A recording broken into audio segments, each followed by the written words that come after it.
everybody. This is March 8th. This is a budget work session of the Portland City Council. Good morning, Director Kennard. Good morning, Mayor, members of the Council, and Community Budget Advisors. For today, we have our second budget work session focused on building resilient infrastructure. Before we get started, I want to turn it over quickly to Director Selby, who has a quick reminder for us all. Thank you, Director Kennard. Hi, everyone. I'm Jeff Selby. I use he, him pronouns. I'm the Interim Director of the Office of Equity and Human Rights. I'd like to wish everyone a happy International Women's Day today. As we start our session, I'd like to share a couple of reminders for equity and inclusion. As you introduce yourselves, please share your pronouns if you're comfortable doing so. As city employees, it shows that we value safe, inclusive spaces for people of any gender, and that gender can't be assumed based on appearance, voice, or name. This practice creates a safer, more inclusive environment for transgender and non-binary people. And also, as you guide us through your presentations today, please describe any photos or graphics on your slides so those who are blind or have low vision can engage with your presentation in a more meaningful way. And one last thing, please join me in wishing a belated happy birthday to a long-serving member of our Community Budget Advisory Board, Sho DeZono. I'm not sure if Sho is with us this morning, but happy belated birthday, Sho. Thanks, everyone. Thank you, Director Selby, and my pronouns are she and her. Thank you for that reminder. Unless there are any other comments, I will turn it over to Director Gabe Slmer with the Portland Water Bureau. Thank you so much. I appreciate it. And good morning, everyone. Good morning, Mayor, Commissioners, Budget Committee members, and members of the public. Thank you so much for being here today. My name is Gabe Slmer. I'm the Director of the Portland Water Bureau, and I use she, her pronouns. And if we can bring up the presentation, that would be great. Wonderful. And if all of our presenters and contributors could turn their cameras on just for a moment so that we can see everyone's faces. And we can move. Can't do that now because yes, now it's taking up the whole screen. Well, you will get to see everyone's faces as they come up to do the presentation, and I will introduce them. So we can move to the next slide, and I will do that. All right, well, you can see some of the faces here. So I'm honored to be joined by representatives from the Bureau of Environmental Services, the Portland Bureau of Transportation, Portland Parks and Recreation, Office of Management and Finance, and the Portland Bureau of Emergency Management. And on the slide here, you can see their pictures of the directors or deputy directors in those positions. I also want to recognize, and you will recognize from the recent infrastructure tours, members of the City Asset Management Group, or CAMG. We'll refer to it as CAMG. And you can move to the next slide. So now that you know who everyone is, let me tell you just a bit about what we're going to cover in this morning's session. So our topic is building resilient infrastructure. And this being a budget work session, we're going to talk about funding resilient infrastructure. So we'll be dividing our discussion into two parts. So first, Nishant Purulakar, who is the chair of CAMG, will walk us through how we think about infrastructure from an asset management perspective. So what are the challenges and the opportunities for you as a city council? What are the stages and milestones as the city matures in its asset management process? And Nishant will highlight some themes, and I don't want to steal his thunder, but I will just say that one piece that really resonated for me is that we have to learn to hold space for both the overall asset management process, that engine that drives us, which is how we know what to prioritize and how everything works together. We also have to hold space for the particular asset maintenance that's needed now. And you'll see that tension and how we do both of those things in Nishant's presentation. I'll ask you to limit, during the presentation, limit yourselves to clarifying questions. Certainly if something doesn't make sense or there's a graphic that you need explained, please feel free to either raise your hand or just speak out. And then after Nishant finishes his presentation, we'll take questions, more in-depth questions before we move to the second half of our morning, where you will hear from the individual bureaus about where we each are in our asset management journey and what the needs are to move further in those journeys, and then what each bureau needs you to be aware of in this budget cycle. So that's a little preview of what you will see in this morning, those two halves. And now I will turn it over to Nishant.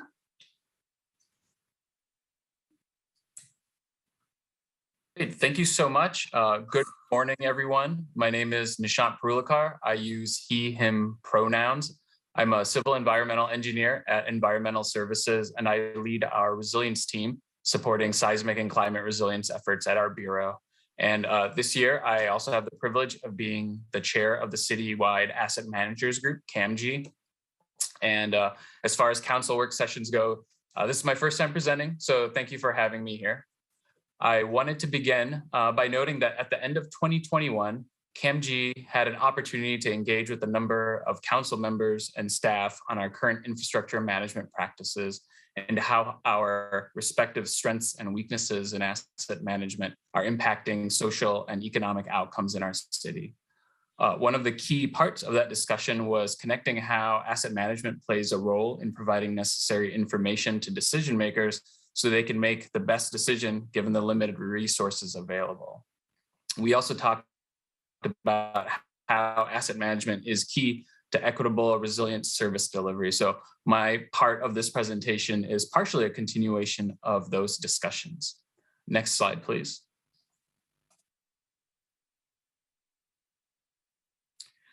So for audience members who aren't familiar with asset management for infrastructure, asset management is a tool that allows us to maintain, expand, and improve infrastructure to help achieve equitable outcomes, both in terms of access to quality services by Portlanders today and availability of those services for future generations.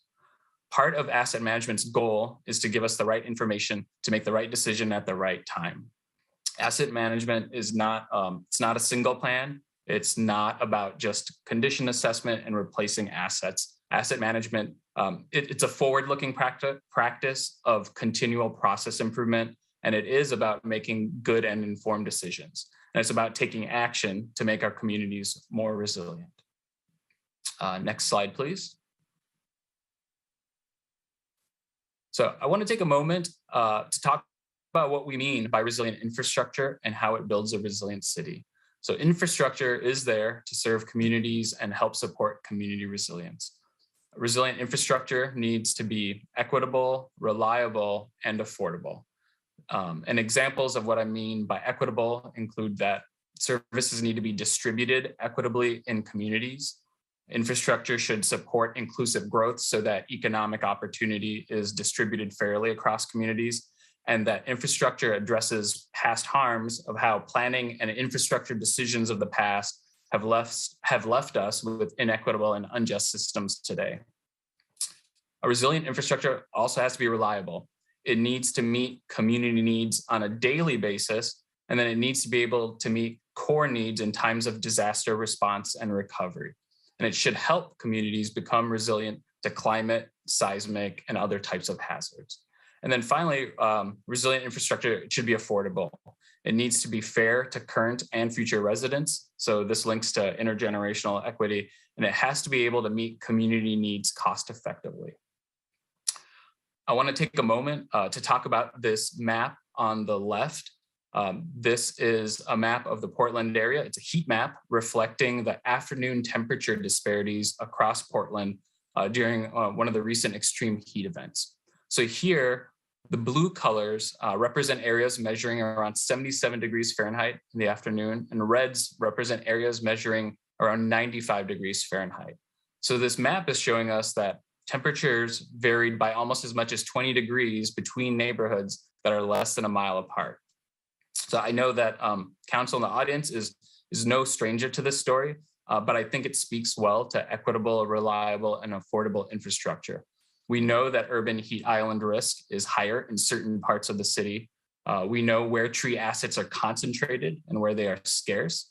We have a sense which communities can afford to plant and maintain trees and which communities suffered significantly in June of 2021 under lengthy extreme heat conditions. And of course, many of those same communities that suffered during the heat dome also face disproportionate risks, even on a daily basis, due to everyday inadequate infrastructure. So a resilient city is one that provides equitable, reliable, and affordable infrastructure. That means we build new infrastructure where it is needed, but we also continue to support the needed infrastructure we already own. Next slide, please.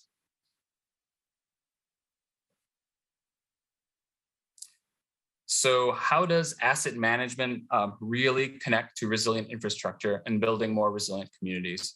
Those that were able to attend the CAMG infrastructure tours might be familiar with this graphic. It's a cycle graphic, which summarizes the asset management best practices stages. So I'll just read them off. Information, typically considered the upstream end of the cycle, then assessment, planning, solutions, delivery, and maintenance. The outcome of mature asset management practice is absolutely necessary to help answer critical questions that many people are grappling with, including council and decision makers at our bureau, which is, I have so many important asks in front of me. How do I choose what to prioritize given my limited resources? And then what are the trade-offs or the implications for what doesn't receive money? So if you bear with me, I'd like to walk through these best practice stages with some examples to show why each are important in providing critical information to decision-making around resilient infrastructure, how they help us stay accountable in delivering equitable services, and how they inform our long-term capital and operating funding needs. So I'll start with information. Having information about our system it's just fundamental to any decision-making and planning needs. We have to be able to answer questions like, where are all of my assets and what conditions are they in? Are they failing, or when are they expected to fail? When was the last time someone looked at the asset for inspection?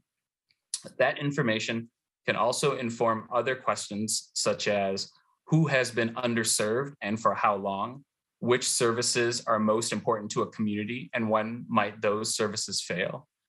Tracking this data lets us see our system both in its current state, but it can also give us an idea of what might be failing 10 years from now or 50 years from now. I can cite a quick example of this type of relevance from our CAMG infrastructure tour last year. The Bureau of Transportation had noted that the heat dome event may have been responsible for structural damage to an overpass bridge. My immediate questioning involved asking if they had data on other bridges built around the same time using similar design standards, and if they knew when those bridges were last inspected to see if that similar structural failure may have occurred in other places, and just asking if they had a plan to look for additional issues. So and also, did they know which communities could be impacted by that failure? And they had that information and can pursue that investigation. So the information systems, that's vital in everyday asset management cycles, but especially if you need to respond to an emergency.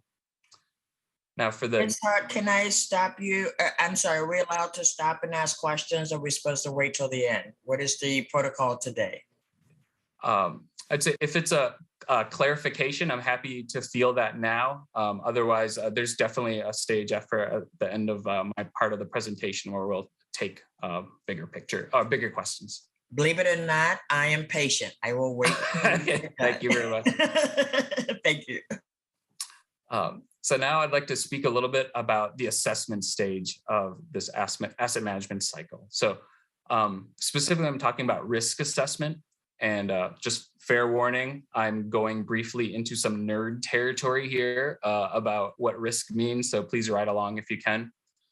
When asset managers talk about risk, we are talking about the combination of the likelihood of failure and the consequence of failure. So the likelihood of failure is primarily based on an asset's condition, and the consequence of failure, if you have an advanced asset management program, that can be determined using a triple bottom line approach that includes an equity lens.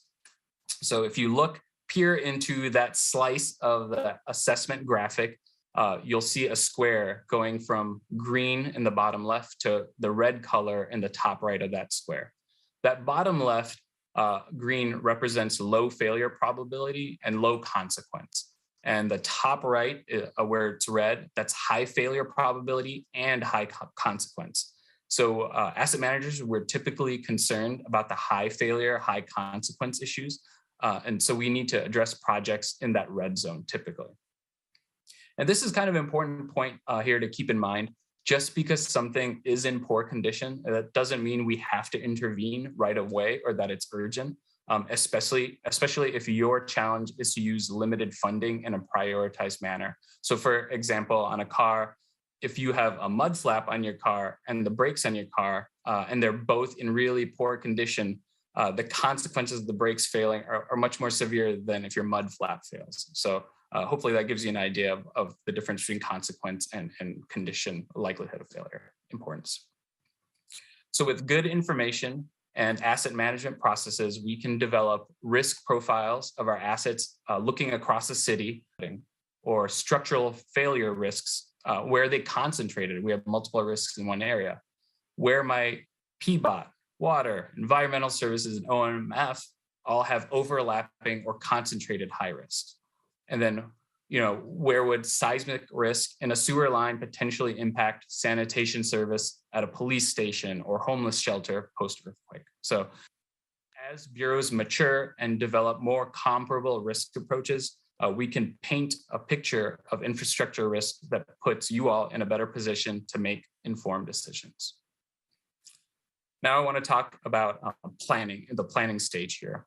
With good information and risk assessment abilities, we can be in a really good position during planning stages to partner across bureaus and jurisdictions to get those bigger wins for the city. Planning stages can range depending on the scale of the project or program from years to decades. So this time frame allows us to do more with community engagement and partnership and gives us more space to be thinking about innovative and cost-saving approaches to work. Investing in planning in these upstream stages also allows us to save money on the capital construction side. We build expensive assets that can last 50 to 100 years or longer. So do we want to design projects that are based on decades-old standards for temperature ratings and flood levels and storm events?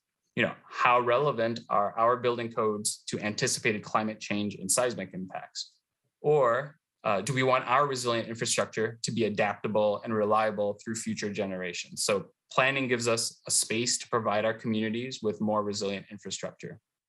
I'll note the National Institute of Building Sciences released a report to Congress on the cost effectiveness of natural hazard mitigation planning, noting that adopting higher design standards for facilities can save up to $13 per $1 invested. So that type of long-term thinking has to be a part of that conversation if we are concerned about affordability. And then to land that resilient planning need a little closer to home, in a recent climate research paper that studied the link between climate change and the heat dome event of 2021, climate researchers stated in their main findings that an event like the heat dome, which would traditionally be estimated to occur once every 1,000 years, that heat dome event would occur roughly every 5 to 10 years in the future if we hit that 2 degrees Celsius increase in global warming temperature, which they note we may reach as early as the 2040s. So how would we plan for assets and infrastructure that are supposed to be around for 50 to 100 years with those kinds of changes expected for them?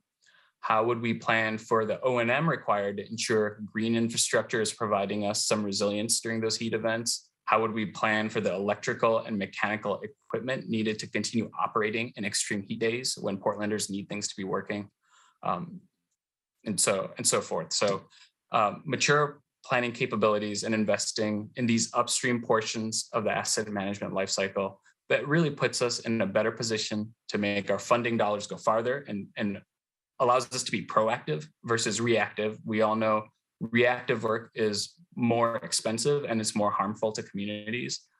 Planning maturity also puts us in a better position to know when those future capital and operational investments needs might rise and fall, so that we'll be in a better position to to answer those future asks. And now I'm going to talk about the solutions section and the importance of solutions maturity. So at solutions development, this is the step where community benefits, life cycle costs, resource needs, and strategic priorities, they really all come together to make the case for investment.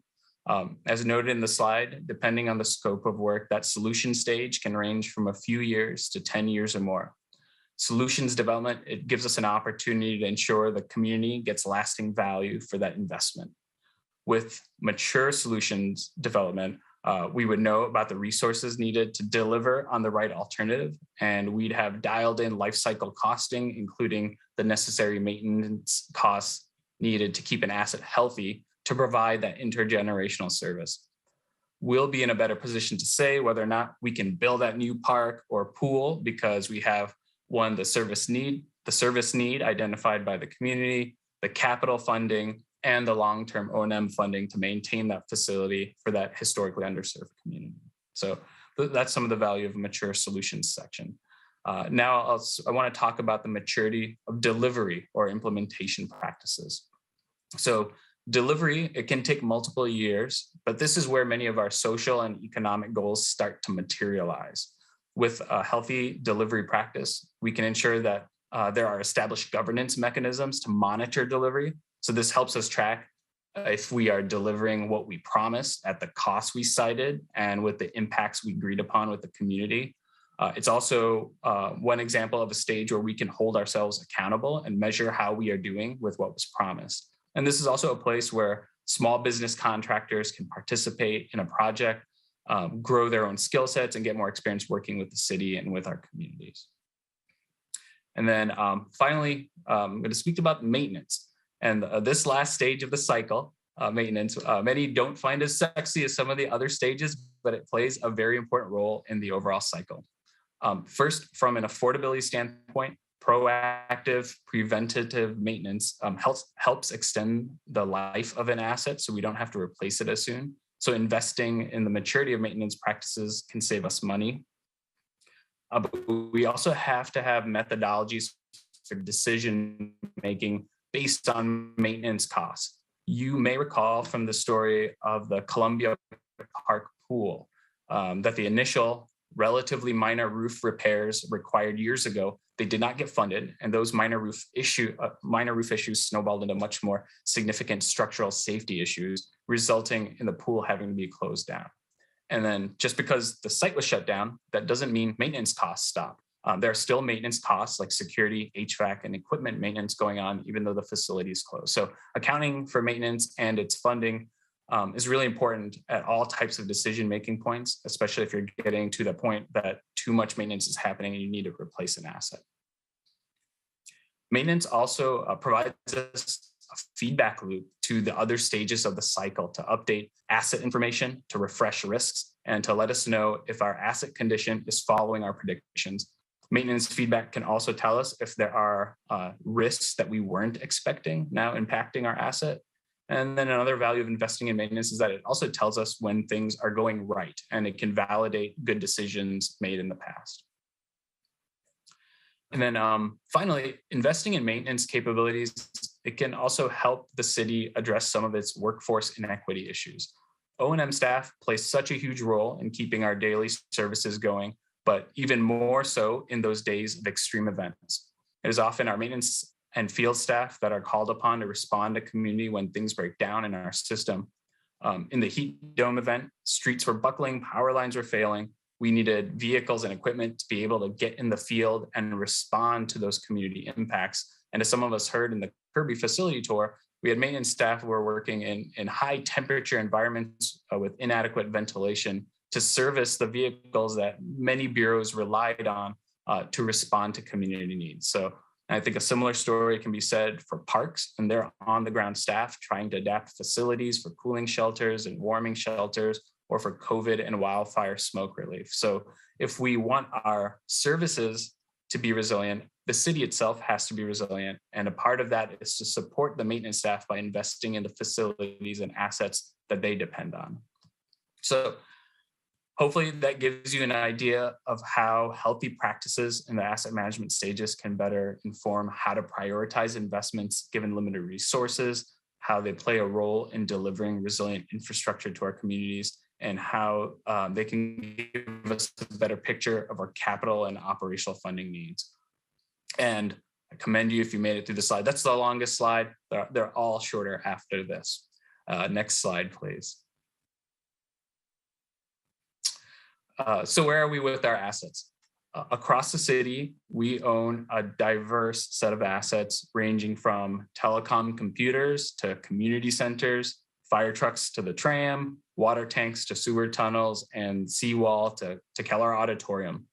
Together, the major infrastructure bureaus own over $61 billion worth of infrastructure. That variety and value of infrastructure really demands developed, mature asset management practices to be responsibly managed. There are varying degrees of asset management maturity between the bureaus that manage these assets, and bureaus with lower asset management maturity are in a tougher place when it comes to providing counsel and other decision makers with the appropriate information needed to prioritize investments now and to tell decision makers what's coming in the future. Next slide, please. So this is a preliminary draft of some of the key data in our annual asset management report. We'll be following up in the near future with refinements to this data, but we wanted to share what has been collected so far from transportation, parks, water, environmental services, and our civics assets. And by civic assets, that's comprised of facilities from OMF, Fire, Prosper Portland, spectator venues, as well as fleet and technology. So that's grouped into civic there. These are the bureaus that traditionally have applied asset management practices, and but the maturity between bureaus still varies quite a bit. So the CAMG group, we've been providing this type of summary on an annual basis for many years. So hopefully this isn't too much of a surprise. So I'll just walk through these graphs briefly here. On the left pie chart, we have a summary of replacement value condition of the asset. You can see on the right half side of that pie chart, roughly half of our assets, $32 billion plus, are in very good or good condition. And then we have about 22% of our system value in poor or very poor shape. And again, this doesn't mean we immediately need to take action on that 22% of the assets. Some of those assets there are the mud flaps, and some of those are the brake lines. So just some nuance there.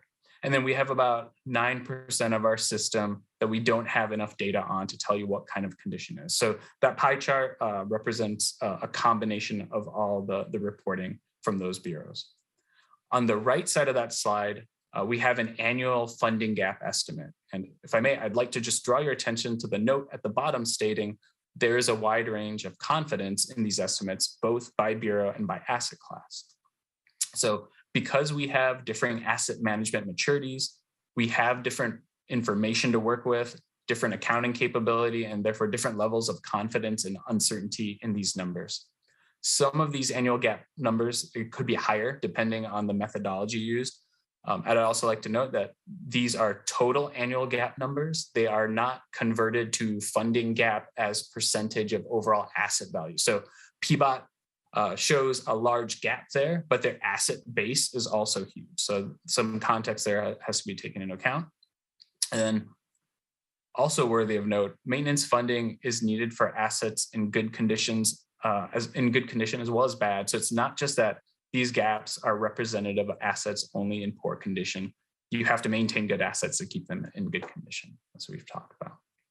I will note that my Bureau of Environmental Services, BES, we've historically reported an annual funding gap between $12 million and $26 million, but here we've noted TBD.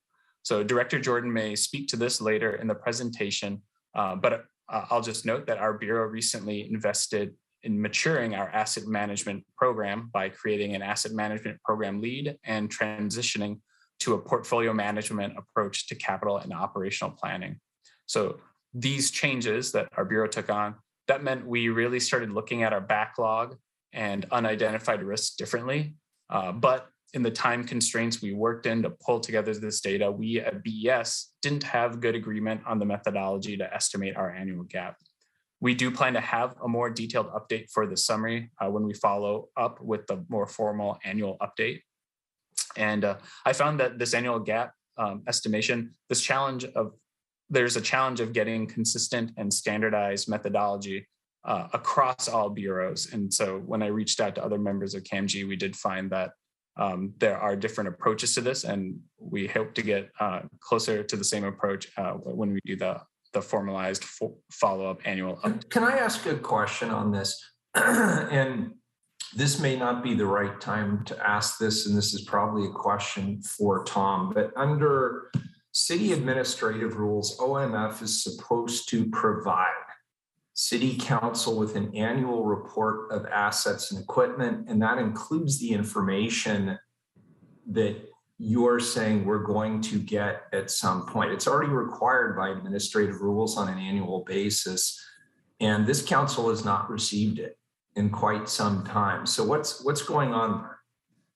Oh, sorry, Mayor Wheeler. That is what I'm referencing. The annual follow-up, the annual report. That is the city. Why don't we have it now? I don't understand why we're thinking about this futuristically. It's already part of the administrative rules, and it has been for some time. I see. Carmen.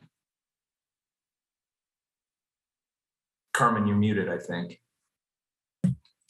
Sorry about that. No worries. So we are prepared to submit the annual report. This is for the fiscal year or the calendar year 2021. We typically do provide that in March, and we are intending to have that completed for you by the end of the month. So it's on its way. Okay, so by the end of March, we will receive that. And Absolutely. that includes life cycle cost information, correctly? Is that correct? With a varying degree of confidence, yes. Okay, because here's the deal. I'm a big fan of life cycle cost. We can't really talk about replacement or the annualized cost if we don't understand the life cycle cost of these assets. And it was my understanding, and I know the council's had this conversation in the past, that we're interested in that. And so I'm curious to know where we are with that, and if is there some reason we're not able to get that information? Mayor, I think as Nishant very eloquently said earlier, each bureau is at different stages of their asset maturity. So a lot of it depends on getting good information through facility and asset condition assessment. In our case, in OMF's case, we don't even have a system of record. So okay, well, that's why the council asked for this information through the administrative rules, is so that we would standardize this information and have basically one game plan for all the bureaus in terms of how we identify and establish life cycle costs. And then that translates into the council's annualized budget process. And so it feels to me like there's a gap here that we need to fill. absolutely, there's a gap there that we need to fill. So what are we going to do to fill it? So we're asking council to invest in each bureau's asset management maturity. And we do have some slides later on that talk exactly about that. So Is this something that should be centralized? I guess it depends on what we're talking about, but I would certainly, I'm not sure that I'm prepared to answer that question right now. All right. Well, I'm going to keep asking that question, so we'll get much better prepared in the months ahead. I'm sorry to be a pain in the butt about it, but I know we've had this conversation quite a few times. I see the commissioner has her hand raised. Now, see, Mayor, I was being patient because I had a very similar question to yours. And mine is, how do we talk about infrastructure when so many areas of the city lack the infrastructure? So if we're trying to figure out our assets, how do you determine, like I live in East Portland where we barely have sidewalks and streetlights and all that good stuff. So if you're looking at this from an equity lens, and I actually don't even start off with a sidewalk, how do you figure out asset management based on that? Well, I think Commissioner Hardesty, that part of it also involves a conversation with the community and with council about what expected service levels are. So we don't know where we need to build either streets, community centers, fire stations. I don't, excuse me, Carmen, I don't agree with that. I mean, I think we all can agree we all deserve sidewalks, right? We all deserve good crossings, right? We all deserve street lights, right? I think there's some basic level of service that anybody who lives in the city should expect from the city of Portland. This is not about a conversation about what you need, where you don't even have a sidewalk. So I'm just trying to figure out if we're talking about managing our infrastructure, how do we manage something that we never had? And who plans for what we've never had? That goes hand in hand with kind of long range citywide planning. Absolutely. There's an alignment there. But in turn, I agree, Commissioner. I think there's a disconnect. Like, we can't talk about equity. If we're saying that this is an equity vision, we're not talking equity yet. So I'm sorry, Carmen, the mayor made me do this, right? He went there, so then I had to go behind him. But I'd love to have this conversation, because the reality is that this. Oh, but that I wish I could make you do anything. Oh no, it was your fault. I had on my patient hat today. I was patient, I was waiting, but you made me do this. So I would love to continue this conversation, because this is a big one. We can't talk about we're a city that's equitably using our resources if some people have it and some people don't. Thank you. I see Commissioner Maps came in. See what you started, Mayor? I want to shift to a different topic. Why don't we let Mike Jordan jump in? I guess what I wanted to say is that Commissioner and Mayor, you're asking exactly the right question. And the question, though, is not an easy one. Every dollar that the Bureau of Transportation would spend building new sidewalks, wherever it is in the city, would be a dollar they won't spend on maintenance. And if you look at the gap at $446 million, even if that's just a rough estimate, you're taking money away from that column and building new stuff. I'm not saying that's a bad decision. I'm just saying that's a tough decision. And it's a policy decision that we need to frame for council so that you can have the data and make a decision about those really tough trade-offs. But you're asking the right question.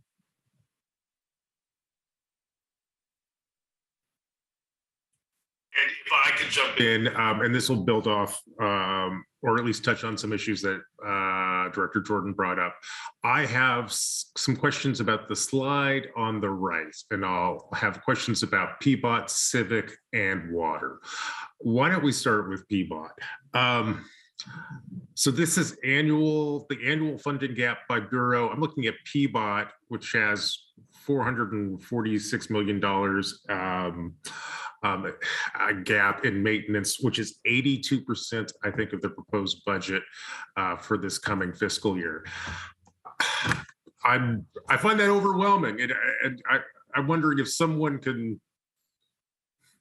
Yeah, well, let me just say, it started under Mayor Vera Katz, and the maintenance backlog in PBOT has gone straight up. There's been no transportation commissioner that's tackled it since Vera Katz was mayor. So that's the short answer. Yeah, and I can, Commissioner, I can jump in. This is Chris Warner from PBOT. And that number represents getting our assets, that's $446 million for the next 10 years, up to a good standard, as opposed to, as we were talking about earlier, in terms of some assets we want to prioritize, and then others we will let continue to not be up to good standards. So this would be kind of best practices in terms of getting us up to a good standard. We're realistic enough to know we're never going to get there. I mean, for that number, if you should be shocked, I'm shocked. But what we need to do is really focus on what we can control. And so I'll talk a little bit about that when my portion comes. But yeah, no, that's an unrealistic number in terms of us ever being able to fund. Absolutely. And so what we'll do is the best we can with the very given limited resources. Director Warner, I want to invite you to build on the argument that Commissioner Hardesty was making. How do we get here? Like, is this especially with PBOT, where you have a half billion dollar maintenance backlog? Does every city? I know many cities have this problem, but have some cities managed to avoid it? And if they have, how do they avoid the situation? Yeah, I can't speak to other cities, but it's we've had, as I've attested to you before, we've had funding challenges for many years. Yeah. And also we were kind of at the end of the useful life of so many of our infrastructure. Some of our bridges were built for 100 years or 50 years. They're at their useful end. All of our roads, we have not taken care of our roads and rebuilt them when we can. So it is a problem that I think probably I can't actually speak to other transportation agencies, but I think it's something that we're all addressing. When I work for the state, I know that the ODOT maintenance backlog and bridge backlog is hundreds of millions of dollars. So this is not something that is unusual, and I wish that we had taken care of it, but here we are. So we will keep swinging away, but yeah, it's not great, I will say. With thank you, and I have two more, hopefully easier questions. Sure. And I don't know who on the call can take this. Can I get just an elevator explanation for the $104 million gap for Civic? I assume that's Civic Life. I don't even know what assets we're talking about in this situation. So that civic asset category is a combination of OMF, okay, Portland Fire, spectator venues, fleet and technology services. I may have missed one or two. But okay, perfect. That makes a lot. That makes more sense to me. I was just reading the graph wrong. And Director Salmner, where does the $4.7 million gap for water come from? I'll ask Mert to give the very short version of that, because it's a much smaller number. Mert, you want to go ahead? Happy to. Thank you, Director. Hello, everyone. My name is Mert Movtugel. I'm the engineering supervisor for the asset management branch with Portland Water. I use the he and him pronouns. Yes. So $4.7 million per year. So the main items, Commissioner, that contribute to that specific number are replacement of some of our corrosion protection equipment on some of our larger pipes. They are approaching the end of their lives. They allow us to maintain the condition of those assets for longer duration. So that is a big chunk of that investment.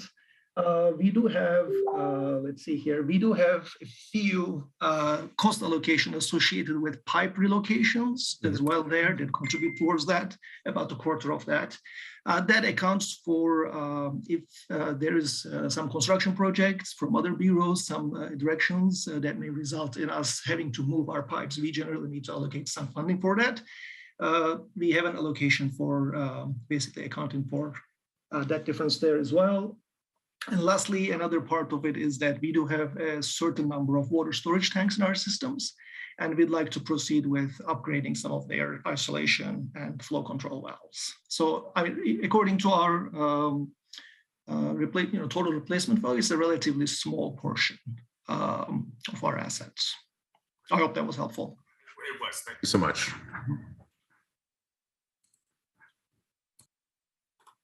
I see Commissioner Ryan has that. Yeah.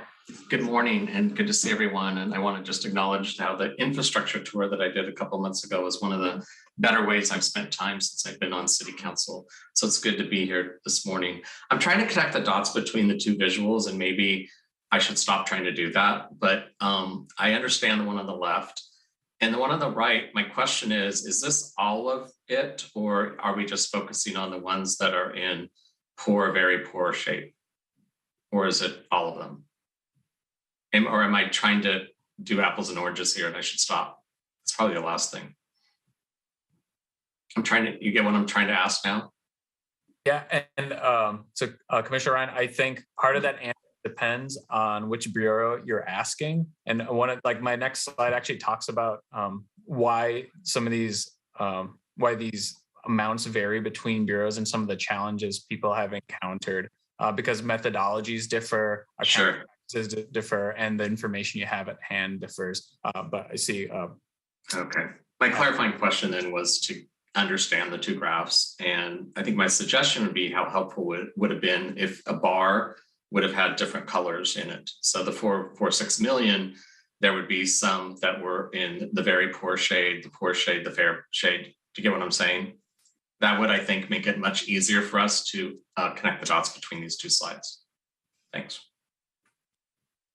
Yeah, Commissioner, it's Chris Warner again. I might just add that part of good asset maintenance, because we know we're not going to be able to get to everything, is making sure that things don't fall into failing categories. And so I think you're right in terms of trying to true up that chart with, where you are and, failed and good. So no, I appreciate that. But part of that is as part of our asset maintenance strategies to make sure that things don't deteriorate, because as you know, it costs more to rebuild once it deteriorates. So thank you for that question. No, I appreciate it. Thanks.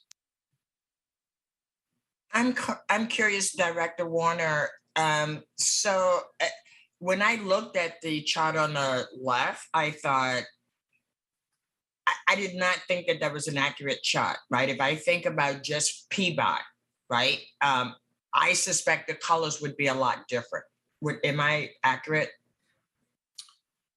Yeah, I don't know off the top of my head what that chart would look like, but certainly I'm willing to admit that our assets are in not the greatest condition, and they're not anywhere where we'd like them to be or they need to be. That's right, and I think that's kind of the point that I wanted to make sure that my colleagues understood, right? Because again, once we aggregate data, we look a lot better than we really are. And it's really important that we disaggregate it so we know where the big disasters potentially are located. And I feel like we're being painted a much better picture than I know the reality really is. I see Annette. Yes, thank you so much. And please excuse me as a brand new member of the Budget Committee if my question seems obvious or out of place, but in regard to the PBOT funding gap, I'm just curious. So in 2016 and 2020, the voters approved a 10 cents a gallon gas tax to go specifically toward PBOT projects. And I know that is dedicated funding, not general fund money, but where does that money that the voters approved fit into this backlog and our maintenance plan? Great question. And I'm going to let Director Warner take that away. Yeah, in fact, it has actually helped stop the bleeding. It actually, in my presentation, in a few slides, I will be able to explain where Fixing Our Streets fits in, but that's a great question. Thank you. So I know we need to move on, but a quick question for Director Warner. How would you describe the state of your asset management system and how long has it been around? I have Katie Root, who's our interim director, can maybe talk to the specifics of that, but it's ever growing. I mean, one of the things about our system is it's so varied. We, not only do we have all the roads, but we also have over 150 bridges. We have 57,000 streetlights. We have over 170,000 signs. So we have such different asset classes that we have better information for some. We have some of our pavement, we know the pavement conditions, right? We can do our pavement assessments, but in terms of some of the, our tunnels are old, our bridges are old. So we have so many varied assets. I think we're in fairly good shape, but we have such a wide variety of assets. I don't know, Kate, if you want to add anything to that.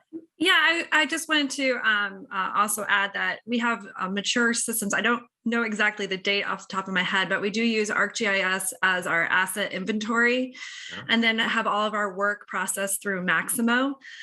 So as Carmen had mentioned earlier, with having the deficit of not having an asset management system, we do have that on top of our asset owners have systems in place to, as Chris just referenced, to kind of manage what the current state is and current condition of those assets, as well as to identify and prioritize what our work should be focused on as well. So we do know our problems. It's just more of again, being able to have the resources to be able to address those.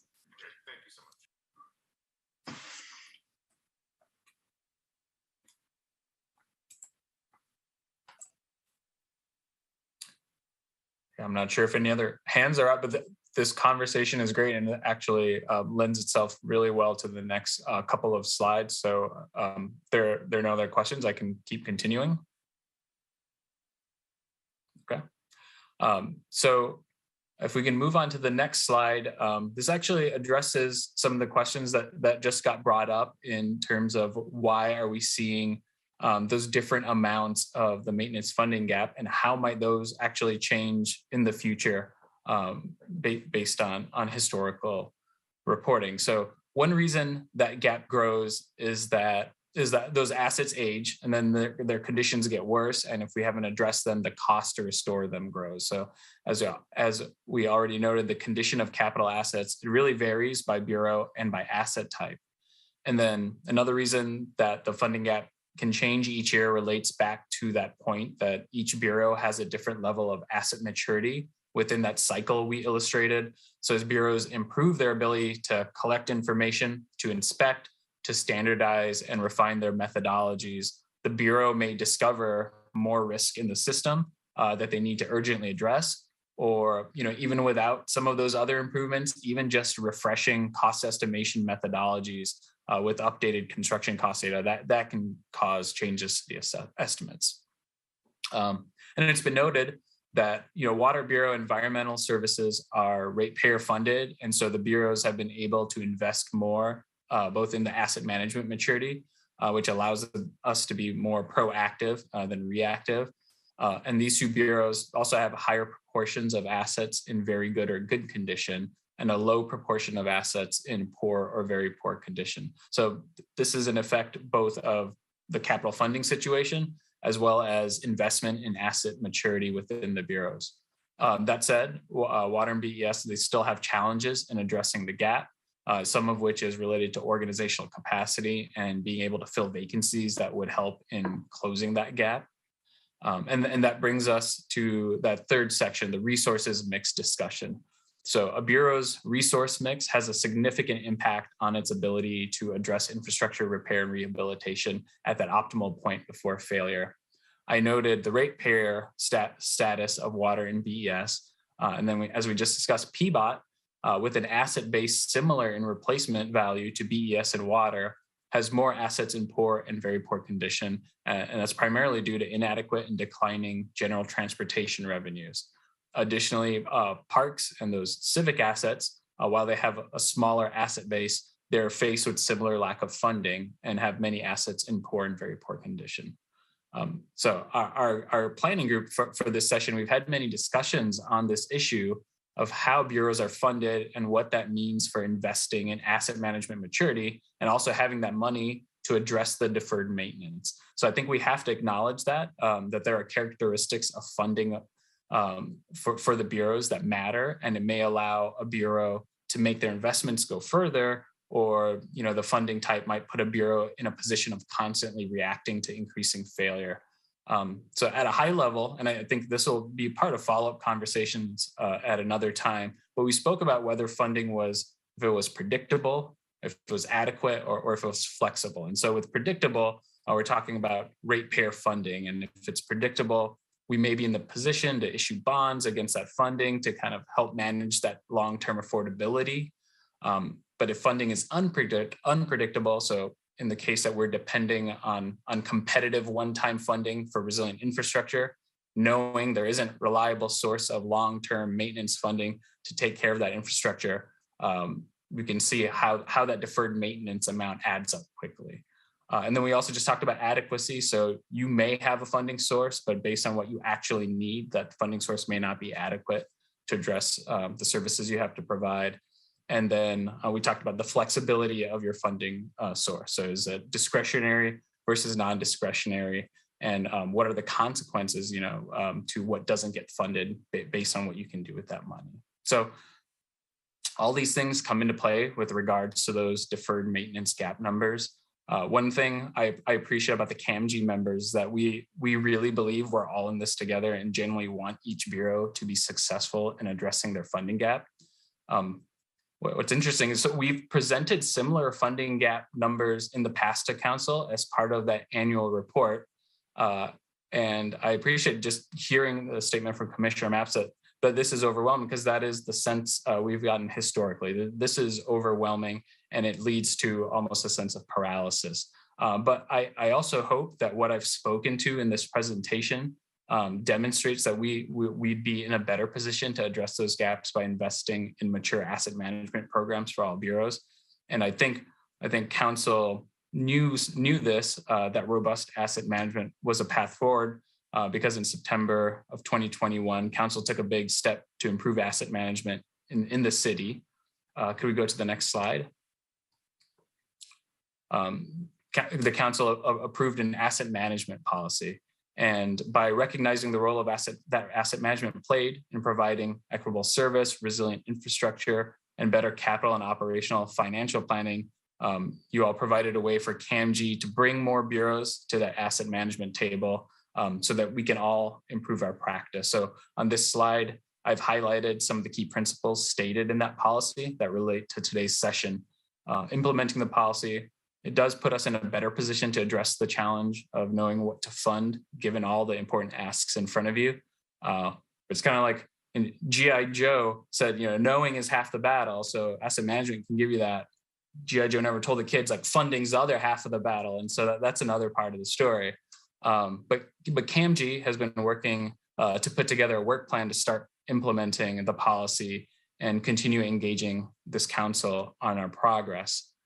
So if we can go to the next slide, please. So we have a general roadmap for a city asset management work plan. We've successfully passed the policy, which is that first step.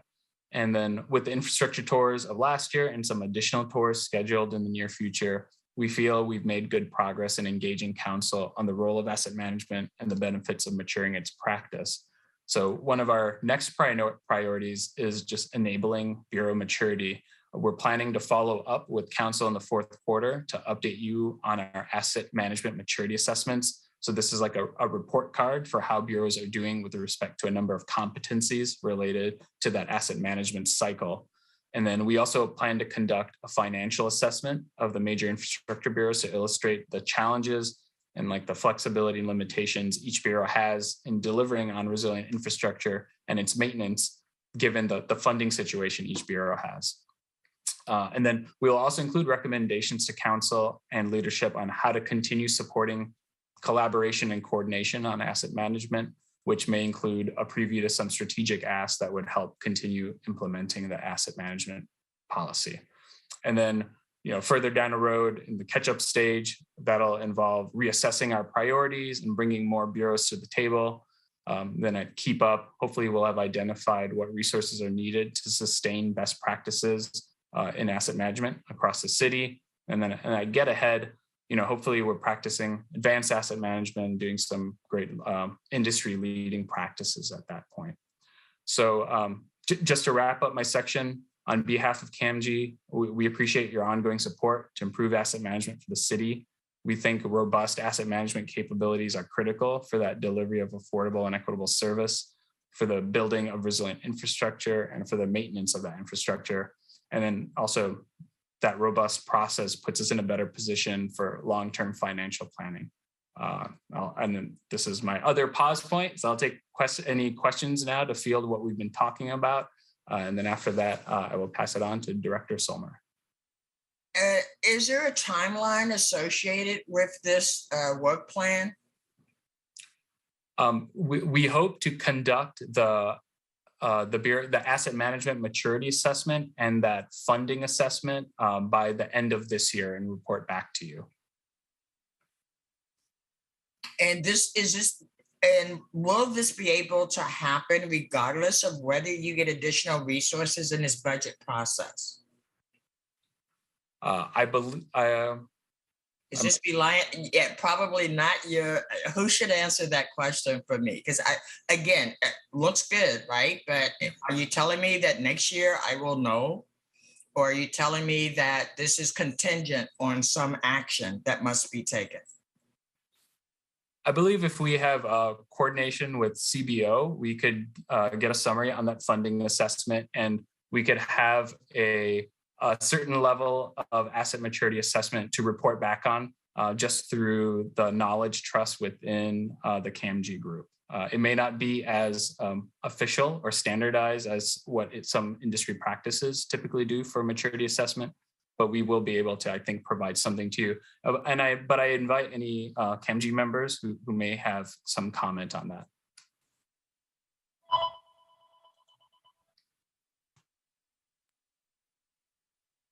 All right. Commissioner Maps, I see your hand is up. Sure, this might be a question for Director Kennard. Would this project is this something we could fund through ARPA? That's a good question, Commissioner. I think we would need to look a little more closely at the components of the proposal to see if it would be eligible and ask the grants team to do an eligibility review, but we can certainly do that for you. I would appreciate that. Thank you.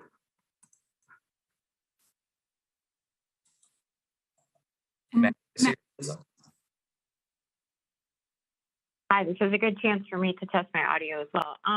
Yeah, so I do think that the CAMG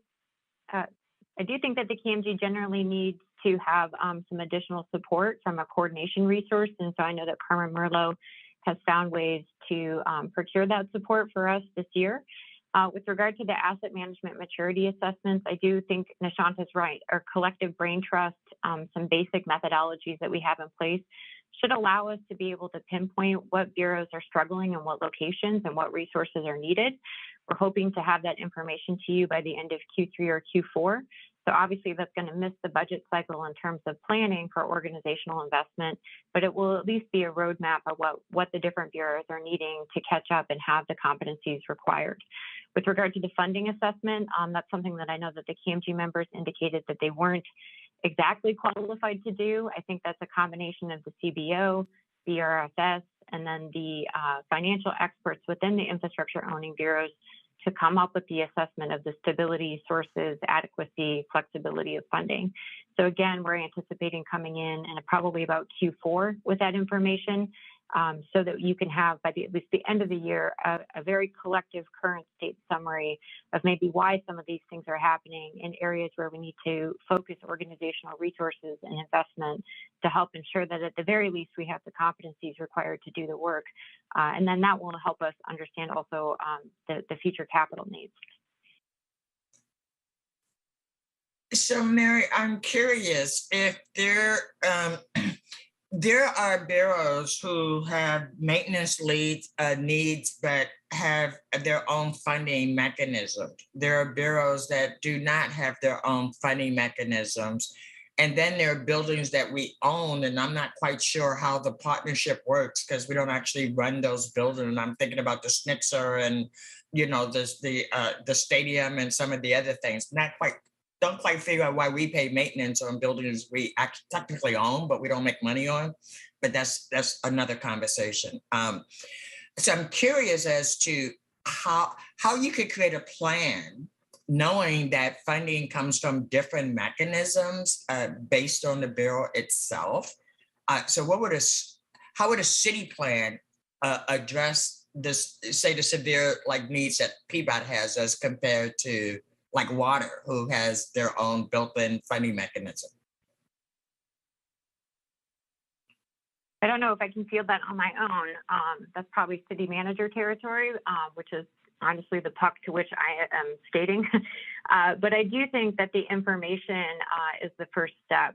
One of the things that I'm aware of in OMF, I think we're the bureau that has the biggest I think of us as being in a governance vortex, right? Where by serving everybody effectively, nobody feels accountable for all of the costs that are accumulating in the background for our facility assets. And the governance around that process to get additional funding, whether for programming or for capital, is very unclear, and the path to getting there feels like you're running through landmines. So it's very difficult. I think of fires maybe being in a similar situation. I know PBOT is in that situation, and parks as well. So I think we'll probably need to develop information that helps us understand what bureaus have stability in their form of funding, who is competing, who's in the ring for different types of funding. And within that, where can we, for example, consolidate operations? So I know that fire is looking for a new training and logistics center. Likewise, within LMF facilities, our PPB assets are some of the most decayed assets. So from my perspective, that's a perfect opportunity for cross-bureau collaboration, which right now there's no compulsion to do that in our form of government with ownership bisected by commissioner, nor is that necessarily built in or inherent. So I know I'm trying to reach out to fire, and I'm hoping they can chat with me about what would it mean to invest in community safety as a community safety facilities asset base. But I think that kind of information and sort of questing for collaboration will help us then identify, if we're all competing for the same resources, who's at the trough for a bond? Who gets to go first? Who gets to go second? Where do we have exciting stories to tell the public that might be convincing for a bond, like the new city fleet facility that we need? That might be interesting for people to fund. It's green fleet. We're trying to develop a very female-friendly workforce, so it's women in tech. So those are the types of stories I think that could be told if we had some organization and collaboration between our bureaus. And then things that are maybe less viable in that bond arena, frankly, police facilities right now, that's where we know that we need to actually have dedicated resources set aside as a city as part of a long-range capital plan so that those needs are not forgotten or lost in the shuffle. So those are the types of things that I think this assessment will help us be able to do. The assessment is really the starting point for more financial innovation and planning, understanding who's competing, understanding how we can collaborate, and understanding what the long range activities need to be going forward. Like how do we play the long game here given the steps of need? Yeah, and how do we fund things that aren't popular with the public, right? Because the reality is you can always get the public to fund parks, but you can't always get the public to fund police, right? Or fleet. Cars are a great example, right? Why would the public want to fund the city employees having vehicles, right? So I absolutely agree with you. This is really, really helpful. And I thank you for this, because honestly, we should have been thinking like this decades ago. I'm just not quite sure how we weren't. So thanks. Thank you, Commissioner. Any other questions about the information that Nishant provided? And if not, we can go to the individual bureaus and we can move to the next slide. So the second part of this presentation will really focus in on those individual bureaus. I know we started some of that conversation. The good news is you don't have to be as patient with this section because we are going to take questions for each slide. So each bureau has 1 or 2 slides. They'll go through that and then they will pause for questions. So feel free to raise your hand or just jump in as they get to the end of their slide, and then we can take questions. We'll go through that and then I'll do a quick wrap up. So I believe up first is Bureau of Environmental Services. Take it away, Mike. Thanks, Gabe. And thank you, Council, for this conversation. We're here for 3 hours this morning. This is probably a 30-hour-a-year conversation that goes on forever for between management and policymakers to finally get this right. So again, my name's Mike Jordan. I'm the Director of the Bureau of Environmental Services. I use he, him pronouns. With me today from the Bureau on the call is Ken Bartacci, who is our budget manager. Shannon Reynolds, who is Integrated Planning Risk Assessment Manager. And you've already met Nishant. One thing I will mention, I never want to have to follow Nishant again. He's way too good at this. So I'm going to make sure we're reversed or something in the future. Great job, Nishant. So we have one slide today. It really has three parts, and I'm going to try and tell a little story with the parts. We're supposed to talk a little bit about our particular maturity when it comes to asset management and how we're managing the assets that we are charged with. I would say that environmental services is in the middle of its asset management journey. We've come a long way over the last couple of decades. A lot of our work was prompted by the big pipe process and a huge amount of investment from the Bureau in understanding its system better. I'll talk a little bit more about that later, but we have a long way to go. Nishant mentioned that the maturity level of the bureaus across the city is very uneven. I will tell you that the maturity within the Bureau of Environmental Services across our asset classes is very uneven. I mentioned Big Pipe. Because of the Big Pipe project, we know a huge amount about the collection system of our system. However, if you look at the bar chart on the right side of the slide, and you'll see the legend, it articulates the asset classes that we have at the Bureau. And I mentioned that we're very mature in the collection system. We are a sanitary and combo collection. We are very immature in non-process facilities. That's where we put our people. But we don't think about office space necessarily as an essential asset. And we've quite frankly neglected it for a long time. And then if you go to restoration or remediation and parts of stormwater management, those have a huge amount of natural assets in them.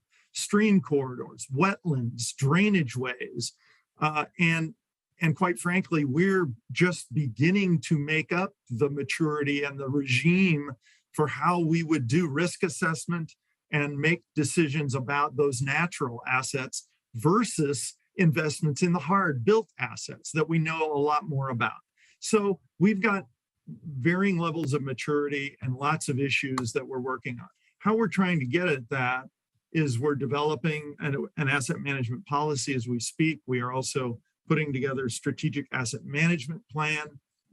We are collaborating with the Water Bureau in replacing and updating our asset management system, our technical system that allows us to put all that information in and do some of the analysis that we need to do. Really looking forward to that. And so, again, we're on a long journey. We're in the middle of that. I'm going to come back to that a little bit at the end. I want to move over to the bar chart now and talk a little bit about that. This is where most of us gravitate to when we think about assets and capital investment and maintenance and all those things. We mostly gravitate to our CIP, our capital improvement program, and how many millions of dollars are we going to invest. You can see the bar chart. You can see the different colors in the chart, which indicate which parts of our system we plan to invest in over the next 5 years. And you can see that this coming year and the next year, 23, 24, we're going to be north of $200 million a year in total investment. And you can see that the green part of those bars that represent the treatment plant investments mostly are the big parts of that for the next 2 years. And you've heard that that's the secondary treatment expansion project that's going on at Columbia Boulevard. And it's a big project and is ongoing. However, that project's also mandated by an EPA order. And so much of our investment is driven by regulatory mandate. And the Water Bureau will talk a little bit about that too, I'm sure, at the end. But you can also see here the bigger picture. You'll notice that we're mandated to finish the STEP project out at Columbia Boulevard by the end of 24. And then you'll notice that the investment level drops after that pretty significantly. And the story about us knowing more about our system and our system maturing and understanding the condition the trend line, the thing we've learned is that the more we learn, the more we know we're behind. And quite frankly, what we've learned so far tells us that those bars in the out years of that 5-year plan should actually be going up, not down, from that $250 million level. And so that is a real challenge for us. However, I want to skip to the other challenge, and that's in the middle part of the slide. And it's really, what do we need to do to advance our maturity level and understand our system even better and make better choices as we move forward? And some of you will recall that 2 years ago, we reorganized the Bureau around our business process that really produces the solutions that mitigate the risk in our system. And it's a big business process that the whole Bureau is involved in. But in that assessment and understanding that business process better, we found significant gaps in the business process. And a big part of that gap is our integrated planning process. We're understaffed and undercapable there. Understanding our level of service better and engaging with the public better about what do they expect of us as we move forward through all these things. We created a project management office because we didn't have one in the past. And to not have a project management office and trying to get $250 million of product out the door in a year is just unthinkable practically for most big infrastructure organizations.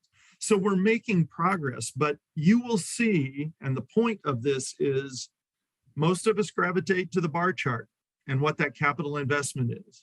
But I think a theme you're going to hear through this entire presentation is that you've got to invest in the machine that produces the product.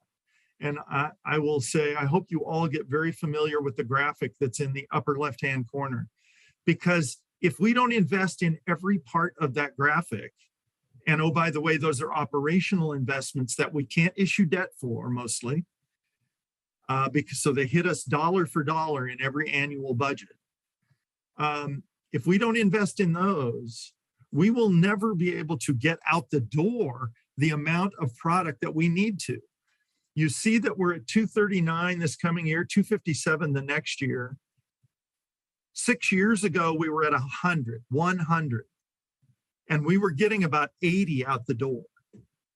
So over a 7-year period, through all of these reorganizations and understanding our business process and investing in things that we really needed to invest in, we've changed our production capability to somewhere around 200 to 250 million a year. But if in fact those bars do, in fact, we find the money to make them go where they should go, which is up, we will continue to need to invest not only in the capital, but we'll need to continue to invest in our capability to get capital out the door. And that's some of the big conundrum that most bureaus are facing. To be honest, even though we're way behind, the bar chart part of this paradox is the easier part. The harder part is the organizational, structural, building the machine that can produce this stuff. And it's the part that gets neglected most of the time. So we've got tools in our toolbox by issuing debt and spreading out the capital costs, and a number of different tools in our financial toolbox to attack the bar chart part of this problem. But as I mentioned, the other side of the equation is a dollar for dollar operational need every year that, quite frankly, competes with a whole bunch of things that I know everybody cares about. So it's not an easy choice. But if we don't do those investments, we're going to find a future council in 10 or 20 years that will be in total emergency mode. We'll be in total break fix. And that's a very expensive place to be, for one thing, and it'll suck all the money out of your operational budgets. And so I don't think we have a choice. And I'm really encouraged that the council has taken an interest in this discussion today. So thank you for that. And I'll shut up and let somebody else yell at you for a while. Mike, you are always a breath of fresh air when you come to council. I never have to wonder what you think or how you feel. And it is a very refreshing place to be. And as always, I feel your passion about this work, right? This is not a job. This is really something that is near and dear to your heart, and you're passionate about it. And let me just say, what an excellent presentation. Thank you. Thank you. Let me also say, the day I showed up in January of 2019, one of my early council meetings, I said, you know, the way we fund things at the city is the stupidest thing I've ever heard, right? Right? If you have money, you can fund stuff. And if you don't have money, you can't, right? And it's like, there has, as to my knowledge, there's never been a city vision of how we invest our resources for the city's benefit. And I think this presentation today is really pointing out the insanity of how we fund things, right? It's like, I keep trying to figure out, how does this make any sense at all? But we've been doing this for like a couple hundred years. So apparently this is how we do it. You raise a compelling point. And let me just say that every bureau could be passionately making the exact same point, right? So for me as a city council member, it is really difficult. There is no right choice, right? Because everybody has a compelling argument about why if we invest in this is going to work long-term. I don't think I have a question. I just think that this just reaffirms one of my very early budget meetings. When at my very first budget, I was like, this is how we budget. Like it did not make sense then, and it still doesn't make sense. But at least I understand the repercussions of the decisions that we make today in ways that will have a generational impact. And you're absolutely right, Mike, that when the disaster happens, whichever one happens first, right? The amount of resources that it's going to take for us to come back to some semblance of activity again is going to be severe. So if we're not strategically thinking now about how do we make sure as a city we are looking for all the federal dollars we can get for infrastructure improvement, so that collectively as a city we're like fixing all these things that for some reason nobody ever thought we had to do maintenance on. Thank you, Commissioner. I really appreciate your. I appreciate you too. Yeah. So Mayor Wheeler is next. Yeah, let me jump in here, Mike. Thanks for the presentation and the clarity, but I want to get to the specifics of what you're proposing. Because while your admonition is a good one, are we able to even afford what you're proposing? Can you restate what you are proposing for this year's budget cycle? I want to make sure I understood it. Well, Commissioner, we as BES are not proposing significant increases in our budget this year. But our 5-year forecast has increased rate increases in out years. And to be honest, we're still doing the financial analysis and some of the asset condition assessment work and risk work to be able to come back to council. Frankly, I hope we can have these conversations on more interim basis than just at budget time, because we will be needing to propose higher general rate increases in the out years if in fact we're going to be able to get those bars to go up instead of down, and if we're going to be able to make the continuing improvements in how the machine runs. Okay. So it ultimately gets to rate increases, as you well know, for us. And you looking at the bars in the upper right-hand side there, yeah, those are large numbers. Those are not trivial numbers. Right. And so I don't want to sit here and say, oh, good, we've solved the problem, until I understand how you convert those large numbers into rate increases. What kind of rate increases are you talking? Well, we've been, as you know, somewhere around 3% per year, and have really strived over the last 5 years to stay stable and in that range. as we are learning more about the system, as I stated earlier, the more we know we're further behind. And so what I used to think was going to be a $200 million a year target now is significantly higher than that. And so that will mean rate increases that probably approach 4% and maybe even higher at some point.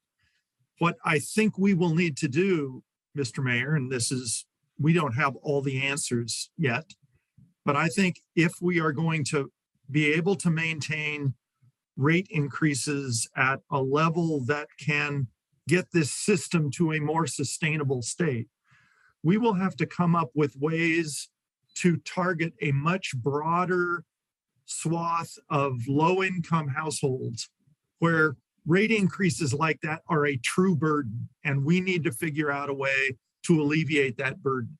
But I can tell you right now that for 2/3 of the households in Portland, those rate increases would not be a huge burden.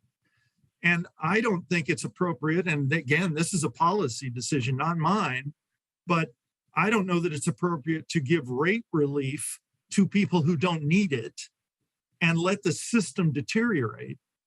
But we should couple those rate increases with greater, I'll say, penetration into the low-income market with rate relief so that we're not burdening people who can't afford those things. So those are judgment calls. Believe me, I get it.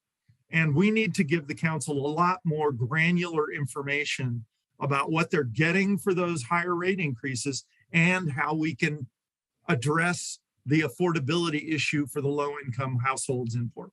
So I think that's my answer. Okay, and where are you in the process by way of converting, trying to identify what specifically would be required in terms of rate increases? Is that for next budget year? Yeah, certainly before the next budget year.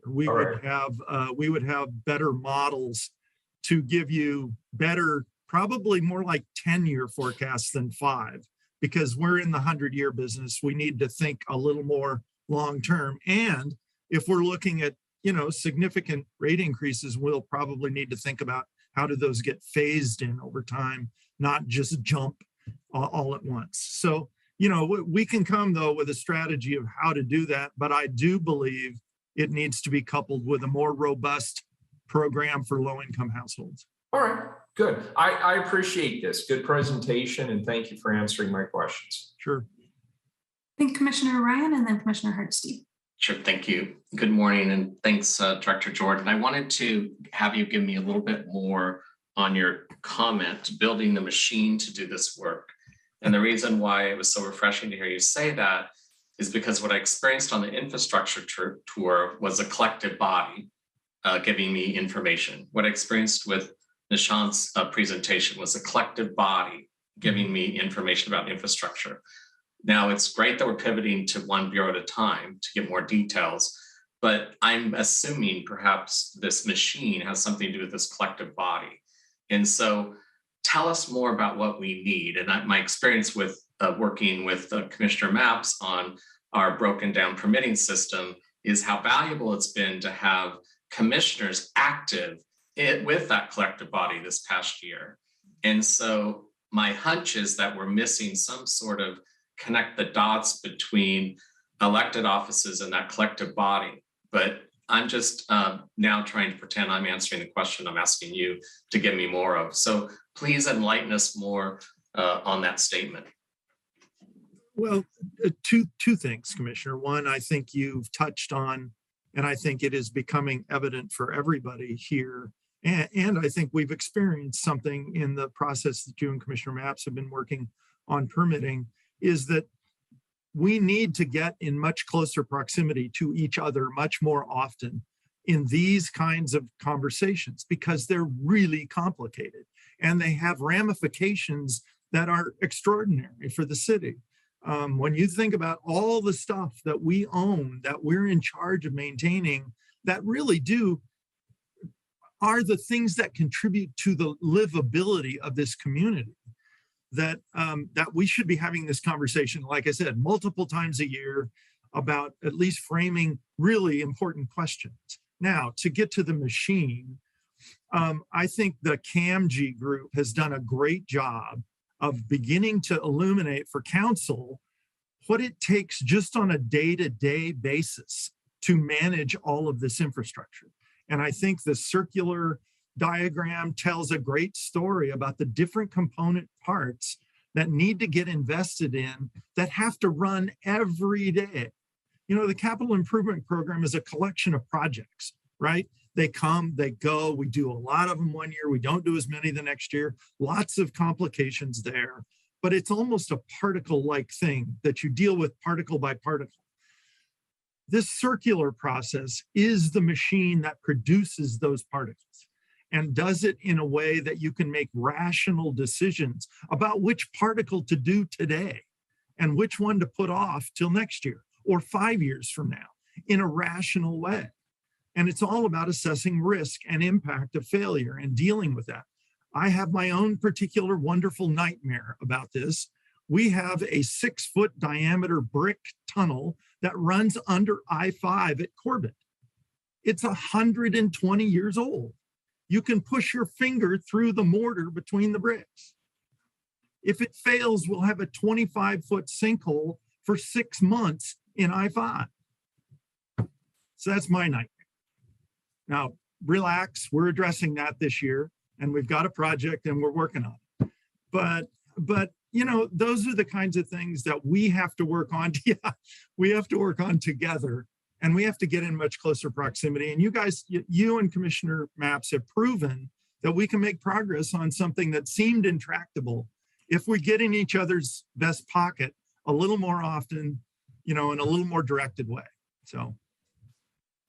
So Mike, you raised an interesting point for me. And my question is, when you talk about low income people, we are aware that the median family income today is $96,900 for a family of 4 in the city of Portland. And so I get concerned when we say low income. Anybody making less than $75,000 in the city of Portland is low income today.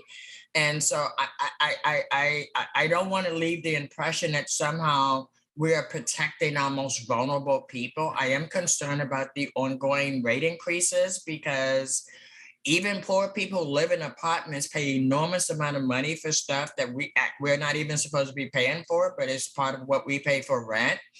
And so I will say that I am already overburdened as a renter, paying for stuff that I don't, that I get no benefit. Well, I get a benefit because I get to live in a beautiful city like Portland, right? But I am very concerned that the implication will be that cost will be passed on to low-income folks, because as you know, most folks have to pay their own utilities, and they have all these add-ons from the owners of these properties.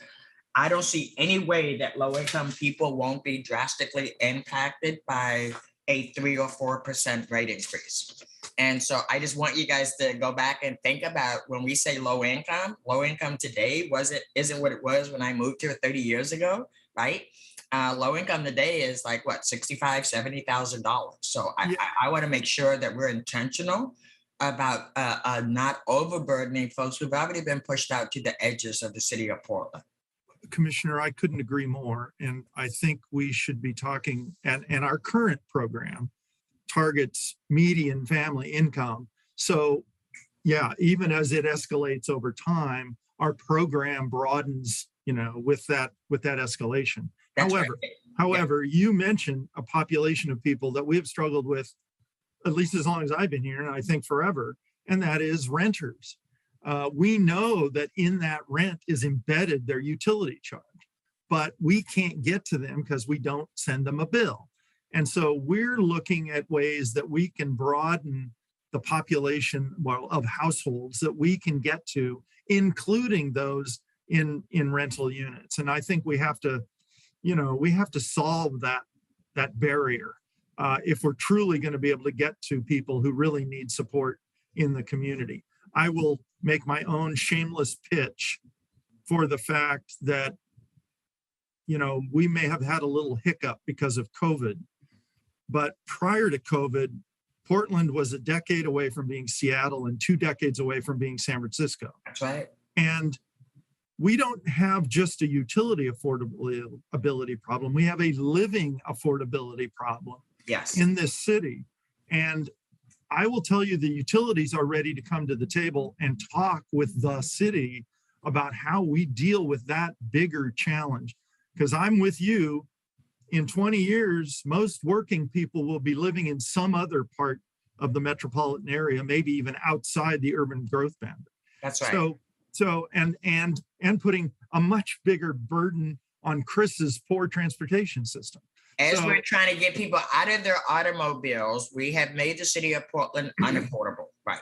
Right. So there are dynamics there that we've just got to be more sophisticated and more diligent about working out. And they're tough questions. They're not easy questions. So, Director Jordan, you and I could have this conversation all day, but I'm going to be respectful of the time. And I know we got lots of other stuff, but I agree with you. We need to have this conversation more than once a year when we scare the daylights out of everybody, right? And be more intentional about how we move forward. So again, thank you so much. Thank you, Coach. Thank you, Mike, and thank you for the discussion. I think it's really relevant and helpful and could go in so many different ways. So I want to move us along. We do have another bureau to speak about, and all important. So I want to turn it over to Director Long to talk a little bit about where the asset management conversation is going in parks. Thank you, Director Sommer. And as much as Director Jordan complained about following Nishant, I will complain about following him. Always so animated. Thank you. Hello, Mayor Wheeler, members of council, and community budget advisors. For the record, I am Adina Long, Director of Portland Parks and Recreation. I use she, her pronouns. Joining me on the Parks bench today is Robin Laughlin, Capital Project Manager, Chris Silke, our Asset Manager, and Claudio Capizano, our Finance, Property, and Technology Manager. I will be turning to them as the brain trust for any questions that you may have, and I want to appreciate your time to hear the story of our asset management program and how it impacts our decisions and investments. The purpose of Portland Parks and Recreation's asset management program is to enable, facilitate, and inform the decisions needed to attain and maintain a sustainable asset portfolio.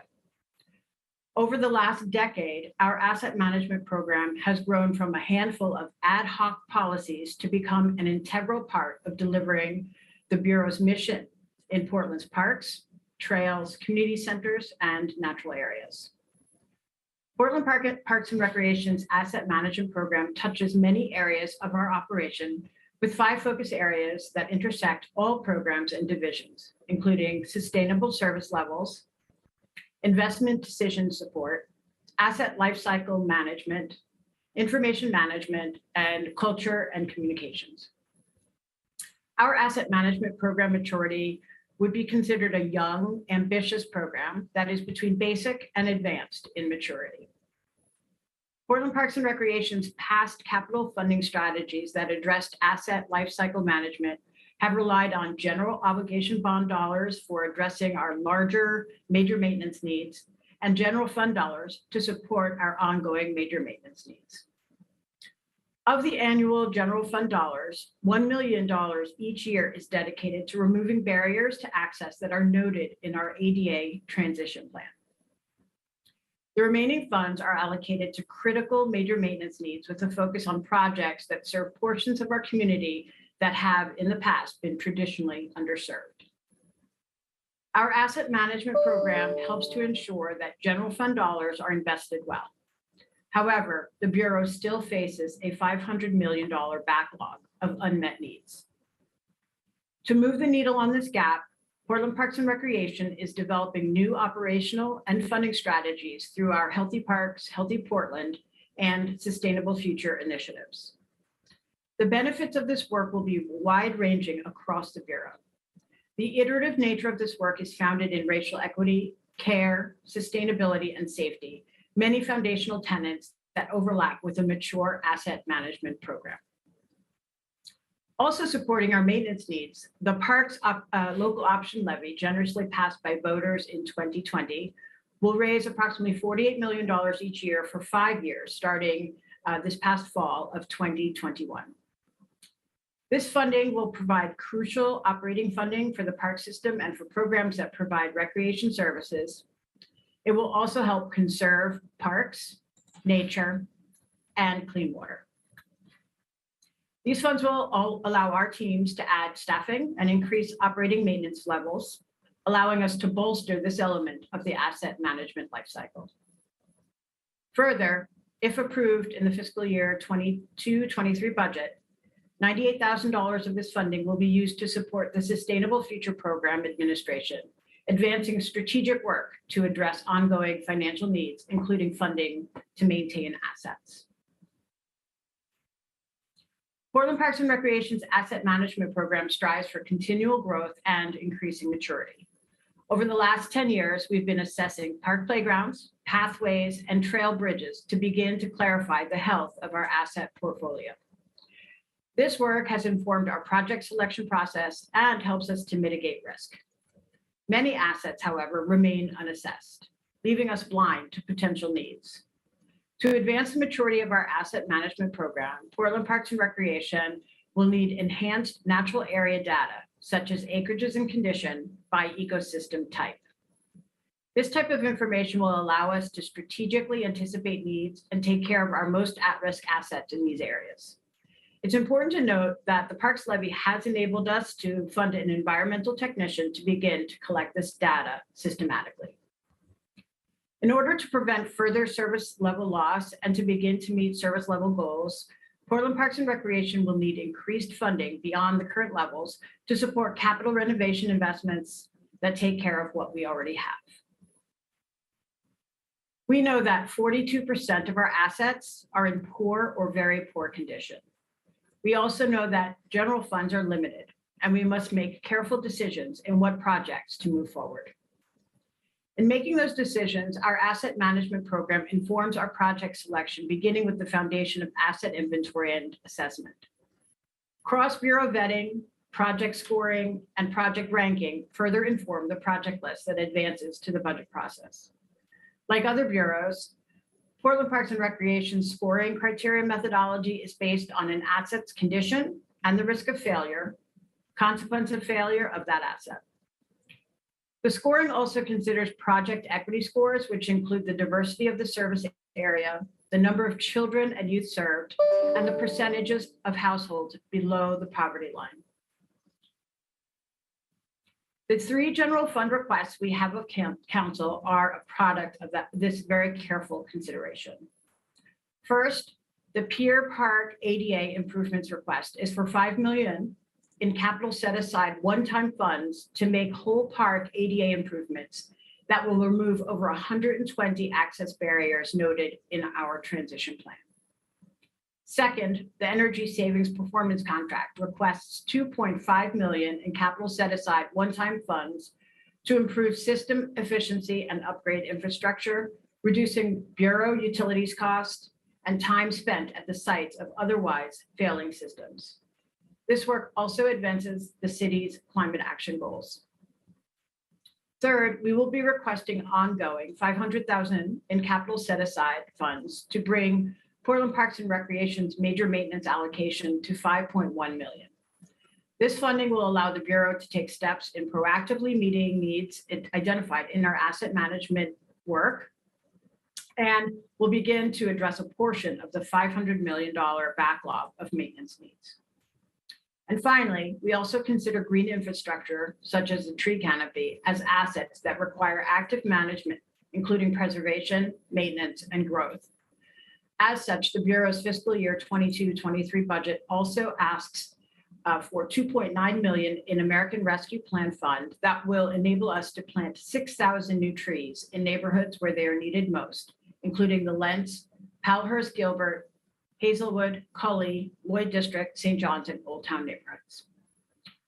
I'm going to pause for a moment to see if you have any questions for me and my colleagues.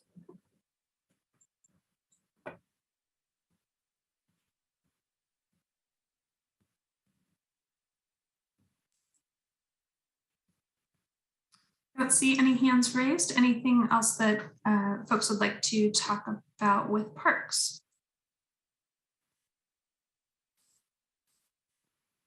Super clear presentation. Thank you so much, Director Long, really helpful. Well, then I will move us along. I believe Chris is up with PBOT, and I know we've talked a little bit about this morning, but we'll have Chris present the information, and then we can certainly get into additional questions. Great. Excuse me. Thank you, Director Sommer. For the record, I'm Chris Warner. I'm Director of the Portland Bureau of Transportation. I use he, him pronouns. I'm here as the troubled child of the asset management portfolio.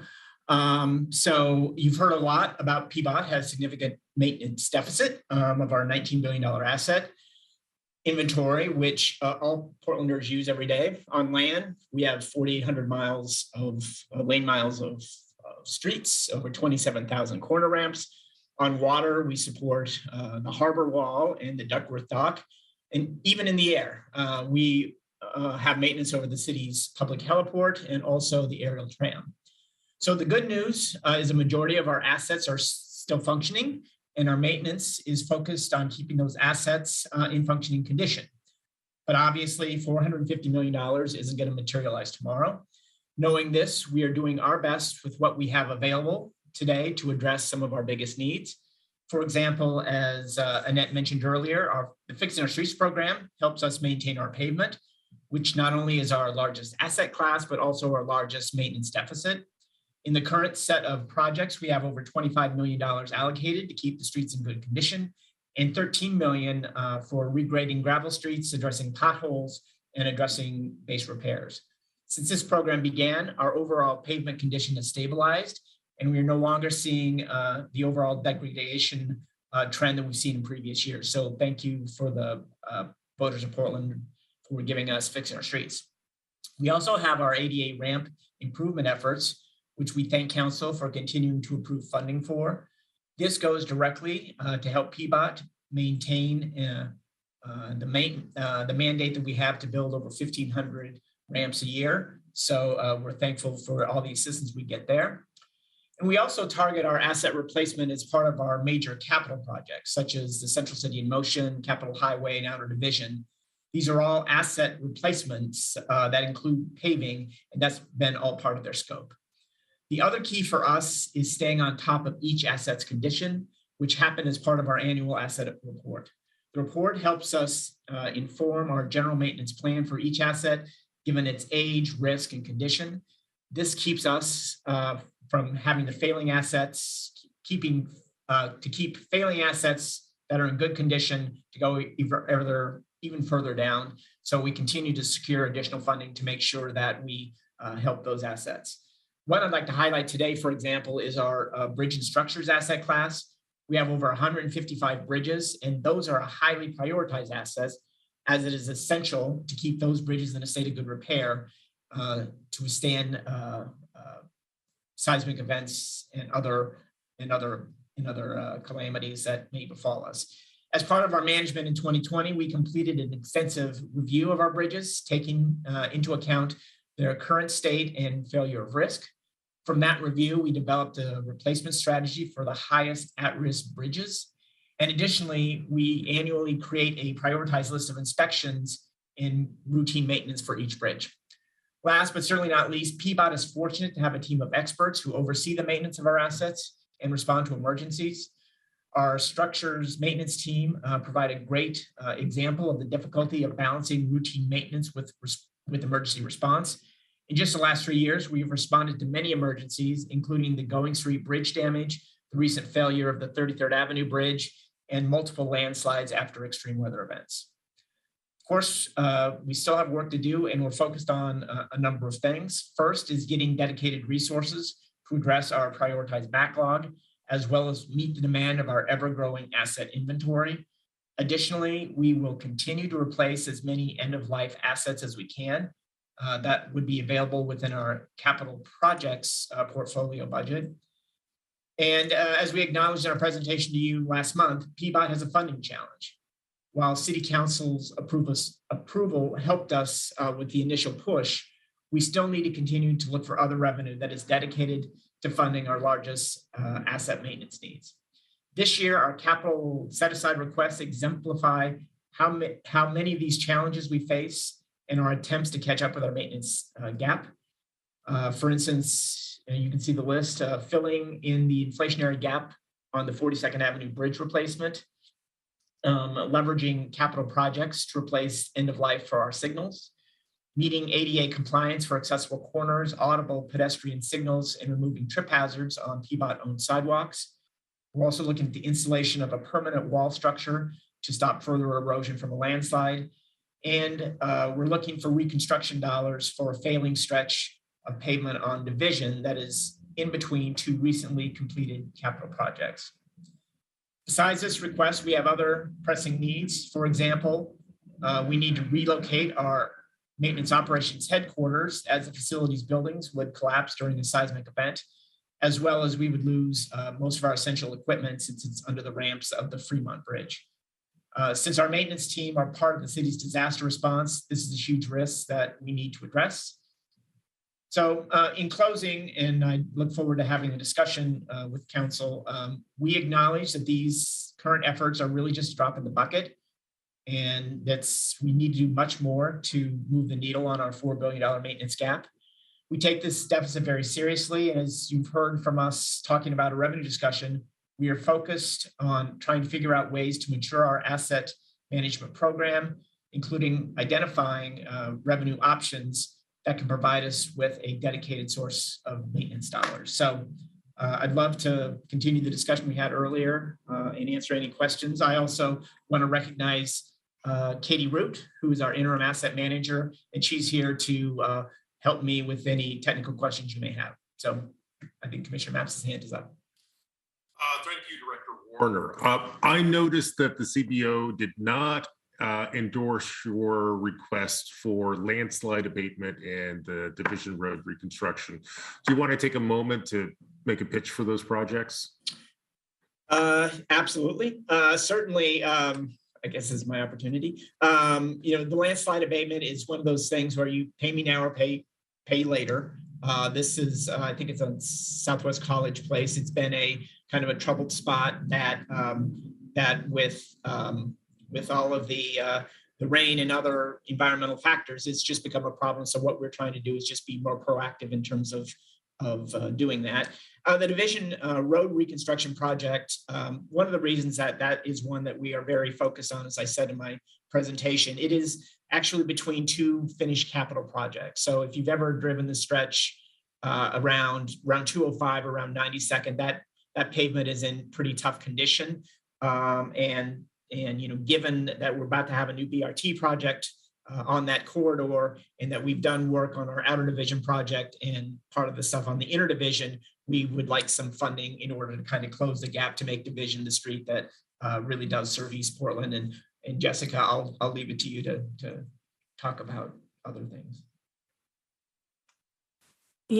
Yeah, thanks. I just wanted to clarify that the CBO recommendation is not necessarily an indication that we don't think these projects are needed or are a good thing. There was about $30.1 million of requests for $15 million of available capital set aside. So mathematically, we just couldn't recommend for everything. And there are a lot of needs, but I wouldn't take a non-CBO recommendation as an indication that a project is not necessary and important. But Commissioner Maps, I appreciate the ability to give the pitch. I think that's nice. Thank you so much. Thank you all for that. And I see Kevin Rogers has his hand up. Good morning, all. Hey, just a quick question. Have we found out how much of the infrastructure funding from the feds we're going to get and how that's going to be divvied up and kind of assigned to all these projects, or is that just too far out or too nebulous at this time? Yeah, no, thank you for that question. One of the things that we have found, particularly with some of the grants and some of the money that come from the Fed, that money goes to the state. And so that there are competitive programs you go through with the state. One of the things and I've been doing transportation for a long time, they give you money for new projects and they don't give a ton of money for ongoing maintenance, which is really one of the needs that we have with our our general transportation revenue is kind of where we spend the money. So when you see us building new things, that's generally not because of the general transportation revenue. That's because we got grants or other outside money. So we will continue to hunt every bucket we can in terms of getting some of that money from the feds, but it's not really, you don't get any formula funding for that would actually really lead to some of our deficit work. So I appreciate that, and we will continue to beat the bushes to see if there are some dollars that we can realize for the city of Portland. That's a great question. Commissioner Hardesty. Thank you. I was going to actually answer Commissioner Matt's question, but Jessica did a fabulous job. I was going to say it's not that it was rejected and not a great project, but Jessica did a great job on that. So what I wanted to have Director Warner put on the record is I see that we have 69 bridges that the city owns. How many of the roads that go through the city are actually state orphan highways that have been abandoned by the state of Oregon? Do you have that number available? I don't, but most of the bridges that we own are on city streets. Most of the bridges that are on like state highways, like 82nd or Barber, those are usually maintained by the state. So, for instance, like with the recent we're acquiring 82nd Avenue from the state. There's actually 2 bridges that the state's going to continue to have control over because of where they are. But mostly, there's many miles of state roads that go through the city, but those aren't counted in those. We have actually over 150 bridges. So. Yeah, that was what I was trying to get on the record. Thank you. Yeah, it is very complicated just because, I mean, if a disaster happened, the city would be responding to whatever the disaster was. But in many cases, either the street or the bridge belongs to somebody else who has actually failed to maintain it as well. Yeah, for instance, I would like to, and I didn't in my comments, highlight just a couple other bridges that we are really focusing on. They would be the bridges over the cut in North Portland, because there's 2 bridges, I think one on Lombard and one on Willamette, and I think there's one on Columbia Boulevard as well. If those would go down in a seismic event, then that would really cut off North Portland. So that's one of the ones that we are really trying to focus on in terms of kind of the next round of replacement of bridges. Those are, I think the one on Willamette is 100 years old. So that's one that I know internally we've been talking about in terms of what can we do for the folks in North Portland. So those are some of a part of those bridges. So Mayor Wheeler. Yeah, could you, and I know you touched on this, and certainly we've had this conversation before, but can you tell me where we are with declining gas tax revenues? Obviously, every major cities facing the same issue, but where are we in the process to address those declining revenues? What is next for the city council? Yeah, so as we kind of reported last month, we are in a, you were very helpful, and I want to thank you again for kind of giving us kind of the short-term lifeline in terms of stabilizing our budget for the next couple of years. So we will be coming back to you later this year with some other options in terms of looking long-term and medium-term for additional revenue somewhere else within the system that might not be gas tax dependent, because that is kind of a dying source of revenue. So we will be coming back to you and on some of those different revenue streams in order to try to move forward with kind of this big question that's facing transportation agencies all over the country. Yeah, and as you do that, and I appreciate the need not to be too specific right at this moment, because I'm sure you're still just vetting ideas, and we all know that when ideas get out into the public, they're translated as plans, which is very unfortunate, but that's the world in which we live. I just want to put a plug in for the economic recovery of our city. And while I realize that PBOT is in a tough situation, as all transportation systems are, I'm also mindful of the fact that our city is not yet open. And I want to make sure that we minimize the impact not only on the community at large, but also small businesses that are trying to recover from a very, very challenging economic situation. And so I hope we'll think about that both in terms of timing as well as what it is we are selecting as a replacement option.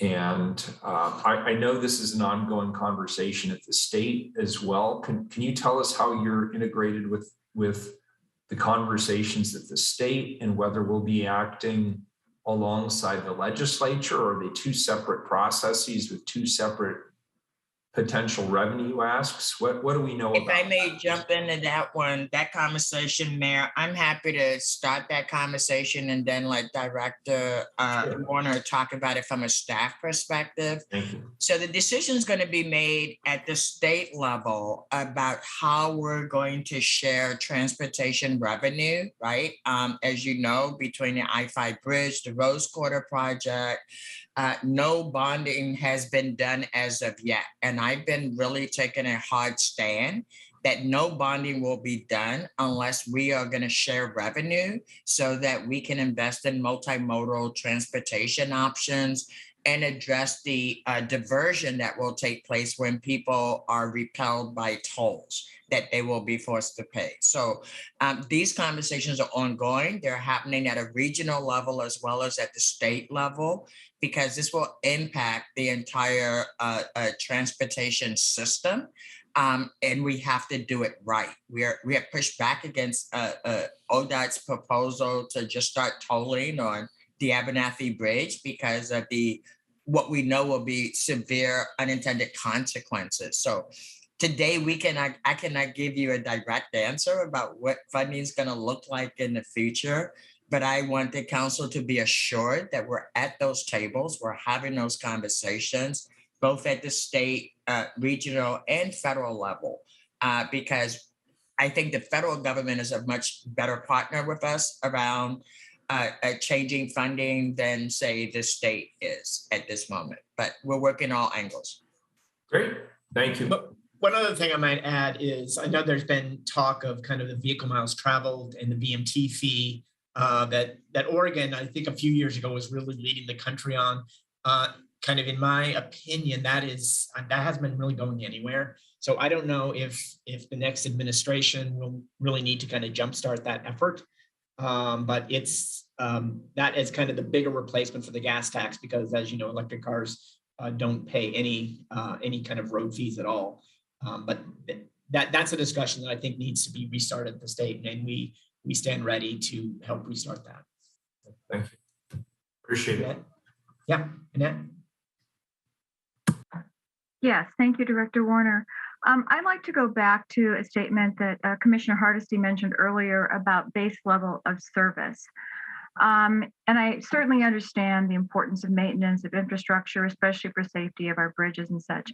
But as we try to get people out of their cars, there are many areas that are not walkable due to lack of sidewalks. We have 50 some miles of unimproved roads, and some of them aren't even safe to walk on. Potholes you hope not to lose a small child in. And I'm wondering, is there any plan in the midst of this to say, okay, we're going to pave X amount of roads, we're going to install X amount of sidewalks each year until every neighborhood in the city has a certain base level of service? Yeah, thank you. Yeah, I mean, you've identified, one of the key issues that we deal with every day, whether or not we build new things or take care of the old things. We have invested quite a bit of money in terms of East Portland and building new sidewalks. And that's part of our capital improvement plan. In terms of kind of the gravel streets, the 50 miles that you talk about, we do have a system where we go through every year, and I think it's called our gravel street service, and that's been fairly successful in terms of making the streets more passable. But obviously, the hundreds of millions of dollars it would cost to pave those. And the funny thing, it's not just the paving, because if you put that impervious surface there, then you have to put in the stormwater work as well. So I wish we could just go out and pave and it would be easy as that, but it does really create issues. But we have I think put in over $100 million in East Portland. Particularly, we're focusing right now on some of those high crash corridors. We've got we're trying to get all of our high crash corridors have adequate lighting, because many of them only have lighting on one side. So we have a plan to get that implemented over the next couple of years. But you're right. We cannot not spend enough out there. And so we will continue to work with neighborhoods and folks to prioritize what they should be. We have a pretty robust Safe Routes to School program to make sure that we have those kind of corridors. But we are making investments, but I totally get when you say that, we're taking care of the things we have, but people don't have anything, right? So how do you make that balance? And so part of it is within our capital improvement program, where we can make some of those changes, but within our general transportation revenue, that is what's mostly focused on taking care of our own assets. And we have spent pretty significant SDCs, transportation SDCs, system development charges out in East Portland. We've struggled because those aren't where we'd like them to be. So we're not being able to spend as much, because that is a lot of times that's the money we use to match grants. So I would love to continue to strategize with you on those investments in East Portland. But yeah, it's just all part of the mosaic. Thanks so much, Peabody. And I think I'm going to move us along just in the interest of time. We've got two more bureaus to go. So we've got OMF that has 2 slides, and then water will bring us to a conclusion. I know that we're running out of time, but I just would, if you will indulge me, if everyone will just take a moment, because we've been here for a lot of hours and this is difficult, really vital, valuable work. But if you will just give me a couple of waves of your head to the side to say no to funding gaps, just slowly, just release that tension in your neck, just a couple of slow ones. And then let's nod our heads up and down, yes to a fully funded asset management system. So just up and down a few times. You got a magic chest of money? Because I can't do that. I just want to put that intention out into the universe with a few. That was a nice try. Thank you. Yeah. I'm working on it. Thank you for indulging me. I know that this is tough work. I really appreciate you doing the work. So take the time, whether it's on or off camera, to just release some of that tension as we go through this, and give your full attention to OMF and to Maddie Sauter. Maddie, take it away. Hi, thank you, Gabe. For the record, my name is Maddie Sauter, and I run the Division of Asset Management for the City of Portland. So that's our OMF facilities and city fleet organizations. And I'm here today representing myself. So I'm both the division manager and the asset manager for DAM, but I am supported by my supervisor, Carmen Merlo, who is the Deputy Chief Administrative Officer. And frankly, I'm supported by a lot of my peers here today. I think OMF is one of the invisible asset owners within the city. We are one of the least developed asset management programs within the city. And that wheel diagram that Mike has been referencing, Director Jordan, that was a wheel diagram that I developed in my child's bedroom, trying to figure out how to get this maturity story in front of council. Because if we do not have mature bureaus who can provide council with the information that's required to make good decisions, it's very hard for you guys to hear our stories and to understand what our needs are. So I want to give a huge kudos to Nishant and Director Jordan in particular for taking our narrative and pulling it all the way through, and for council for attending the infrastructure tours, either the ones in the fall or I think the one that's going to happen on Friday. They have been very helpful for, I think, painting the whole picture of what some of the bureaus are trying to handle as they develop not just capital programs and their story, but also institutional support for investment. So again, my name is Maddie. I run the Division of Asset Management, and I'm here today not just to represent OMF facilities and city fleet, but also our peer bureau in OMF. So that's the Bureau of Technology Services, and then also a program that the city runs called Spectator Venues. I think many people aren't aware, but the city is the owner of record of a number of the places that you've probably gone and enjoyed. So Providence Park, the Schnitz, the Keller, some others. Those facilities have a different funding mechanism that largely relies on management agreements and philanthropy. So it's a little bit different of a capital story for them than it is for the OMF specific infrastructure basis. But certainly they have a similar need for investment in that wheel. So as we own and operate, or we develop management agreements for those particular facilities, very much so the city needs to understand the state of those assets, where risks exist in those assets, and have an awareness of the long-range financial plan for those spectator venues. So I'm here to represent all of those interests. I do want to note there is one bureau that's not here today that owns a large facility asset base, and that's our Fire Bureau. I think they're a great example of why we need investment in maturity and why we need to think about how to collaborate across bureaus, because they have needs as well, and those needs need to be incorporated into our story. But if you don't have the storyteller, it's really hard to show up. So back to OMF. OMF collectively owns about $1.6 billion in hard infrastructure. So even though I think most of you think of us as a services provider, so recruitment, procurement, tech support, we actually do own hard infrastructure, and that's infrastructure that supports the city, and it actually supports to a large degree many community functions. For OMF facilities, we own, we think, about $800 million in assets, but that number is probably actually far more.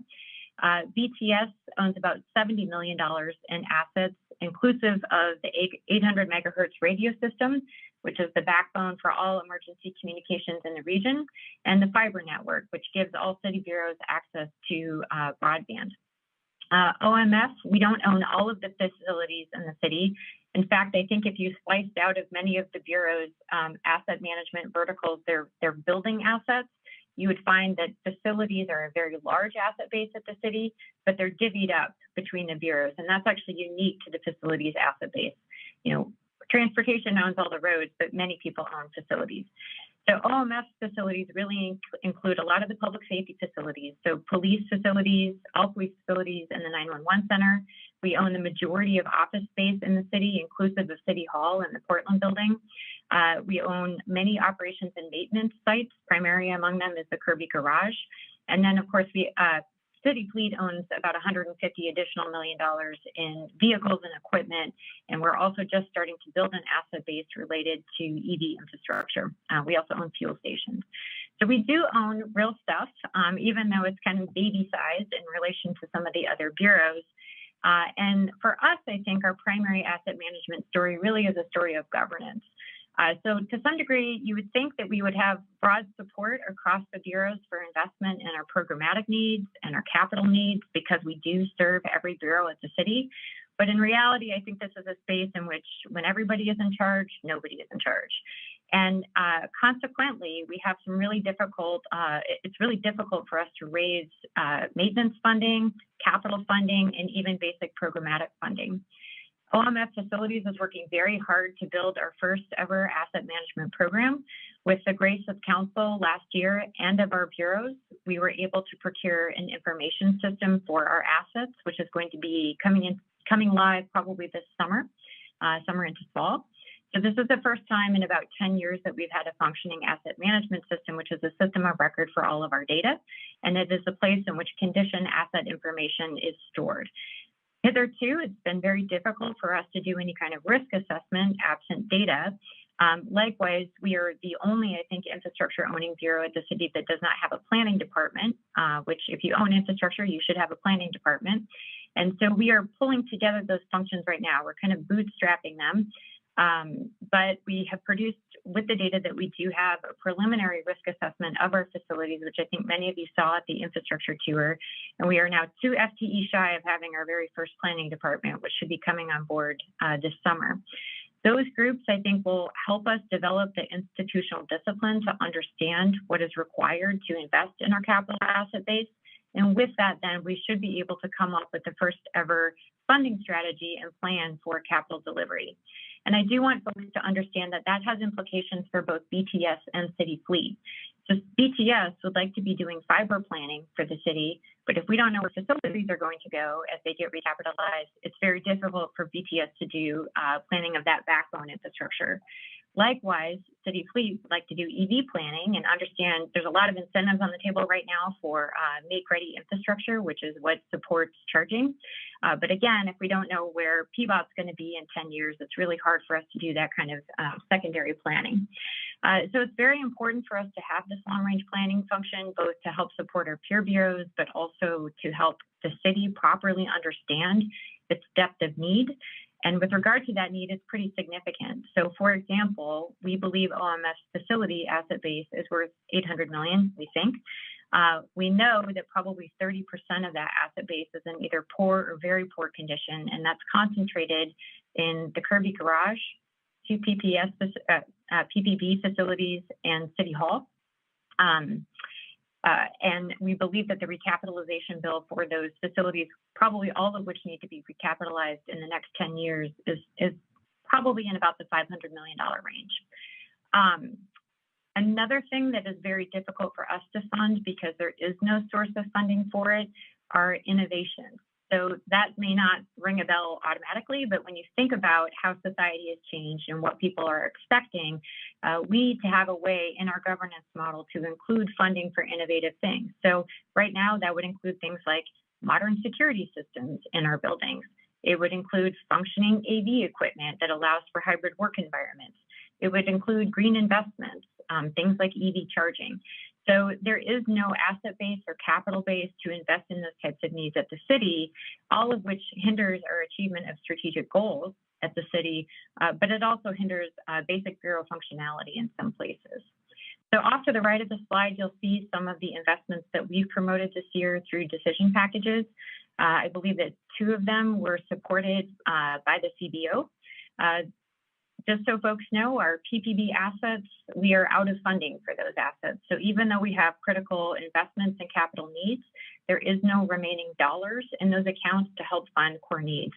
We received CBO support for the electrical bus at the Justice Center, which is the backbone electrical system that provides support to the jail, to all of city facility or city functionality in the Justice Center. We also received support from the CBO for modern security software for PPB. So both of those were in alignment with the capital set aside dictates. There's only certain types of projects that funding will support. But something that didn't get support, for example, was the security and safety upgrades at City Hall. So City Hall, to us, we have some of our most vulnerable tenants at the city in one of our least secure facilities. So we needed additional money for ballistic glass, for battering rams, for doors, for security cameras. And that, unfortunately, that ask did not align with the capital set aside criteria. So we are in a space in which it's becoming very difficult to fund even the most basic of needs as a bureau. And then, of course, that doesn't paint for us the picture of what's on the horizon. We pushed forward right at somewhat the last minute the City Fleet Kirby Garage relocation package. The dollars for that, the estimates for that came in right before the budget was due. We think that that's a vital investment for the city, but we also want to be told and encouraged to collaborate across bureaus. I know that as we are developing our asset management functions, we're developing them for our own needs, but everything that we're doing could be scaled to support bureaus that own facility assets that don't have good facility management strategies. So again, we're skating to where that puck is going. But what we would like to see is a compulsion for collaboration across the bureaus where they have public safety investments that need to be made, where they have transportation or city fleet type investments that need to be made. And likewise, we'd like to see better set aside funding for some of these major recapitalizations as the buildings age. So I believe that's the end of this. If you could flip real quickly to the spectator venues slide, I would appreciate it. So last note, spectator venues, again, very different capital picture because there's a lot of sources of external funding for these venues. But the main goals here are to ensure that the asset management wheel is complete for them. So as they're renegotiating a lot of their long-term agreements, we want to make sure that the vendors that they're working with have appropriate information about those assets, that we're understanding risk in an apples to apples way, and that there's good long-term financial planning for these spectator venues, one that's not reliant foundationally on city funding or the city being the funder of last resort when major recapitalizations or set aside needs are articulated. So with that, I'd like to Let me open the floor. interrupt. Oh, you were at the end. Good. I have a question about these contracts that are being, who's negotiating these contracts and what are they negotiating for? Carmen, do you want to field that? That's more in the SPOT team.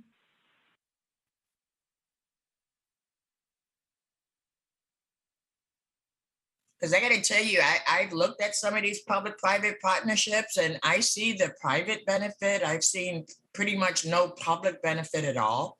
So I'm just wondering if whoever's negotiating these contracts, is the city supposed to make money off of some of these things? Because we don't. Commissioner Hardesty, I can't answer your questions directly, but that is handled by our spectator venues program. And I'm certainly happy to have Carlisle follow up with your office regarding those negotiations. I think it's important for the whole council to understand somebody's negotiating on our behalf. And I need to know what we get back when somebody else is negotiating on behalf of the public with public access. Because I got to tell you, when we did the thing with Providence, it didn't feel like that was a partnership at all. It felt like they were telling us what they wanted as compared to a public-private partnership. So again, I don't know that we've done any of these well. So I hope before we negotiate new ones that we've actually done some evaluation about what's the return on investment in these things. Commissioner Hardesty, I will have our office follow up with you on those questions. I think it's a bigger city council question than just your office having a dialogue and conversation with me. I don't know that as a council, we've had any conversation on all these public and private partnerships that supposedly benefit us. And so maybe that's a Tom question. Every time one of these come in front of us, I'm very perplexed by the enormous benefit to the private side and the lack of benefit to the public side. So maybe I'm missing something. Thank you. Hi, folks. Sorry to interrupt. I just wanted to clarify that logistical aspect that I didn't clarify at the beginning of work sessions. Whenever there's a question that requires follow-up, our office will make sure that all members of the council receive the information for follow-up. So it won't go directly to one commissioner, it will go to all participants of the work session. Thanks, Director Kennard. Thank you. I would just hate to be it presented to the council as a done deal before the council's had any opportunity to weigh in on it, right? So if there are negotiations going on behalf of elected leaders, I would want to know that that's taking place. And so wherever that happens in the city, I just want to know if somebody's actually negotiating on our behalf. Thank you. Thanks, Commissioner. And any other questions on the OMF portion? Yeah, Commissioner Rang. Yeah, I appreciate the current dialogue that we're having about these public-private partnerships. And I do think we need more dialogue. And I think that it's very important that we look at the bigger picture benefits to the city and how it generates a lot of revenue for our small businesses in those locations. And so when we have that dialogue, let's make sure we look at the totality of the economic impact of those partnerships. So I do look forward to that dialogue. Thanks. Thank you, Commissioner. I don't see any other hands raised, so I will bring us home with the final bureau, which is water. I will start here, and I have a number of my staff available if you have additional detailed questions. And just to describe the slide that is up on deck right now, there's a picture of our beautiful watershed, the Bull Run watershed with our dam in the center, and then a 5-year CIP bar graph, and I'll get into that. So in terms of this presentation and bringing it back to budget and to building resilient infrastructure, I wanted to say that water is a story of what happens when you really invest in asset management. And when we provide that adequate and predictable funding that Nishant mentioned at the beginning, this is what we're able to achieve. So we have devoted significant staff effort to this effort. We have asset management plans for our different asset management classes. We have long-range planning. And with that data that we gather, that allows us to do that planning. And it really makes sense because we have about $16 billion of infrastructure to keep track of and to maintain. So that's why that long-range planning is really critical. And I also want to say that water is also a story in this process that shows that maturity, it takes time. You really can't rush into this. We've been investing in this work for more than 20 years, and I think that's why you're seeing the outcomes that you do. So when we talk about being a kid or a teenager in this process, it really is going to take committed infrastructure funding and an investment to get to the stage. I will say that asset management investment and our corresponding maturity, that has made more advanced analysis possible.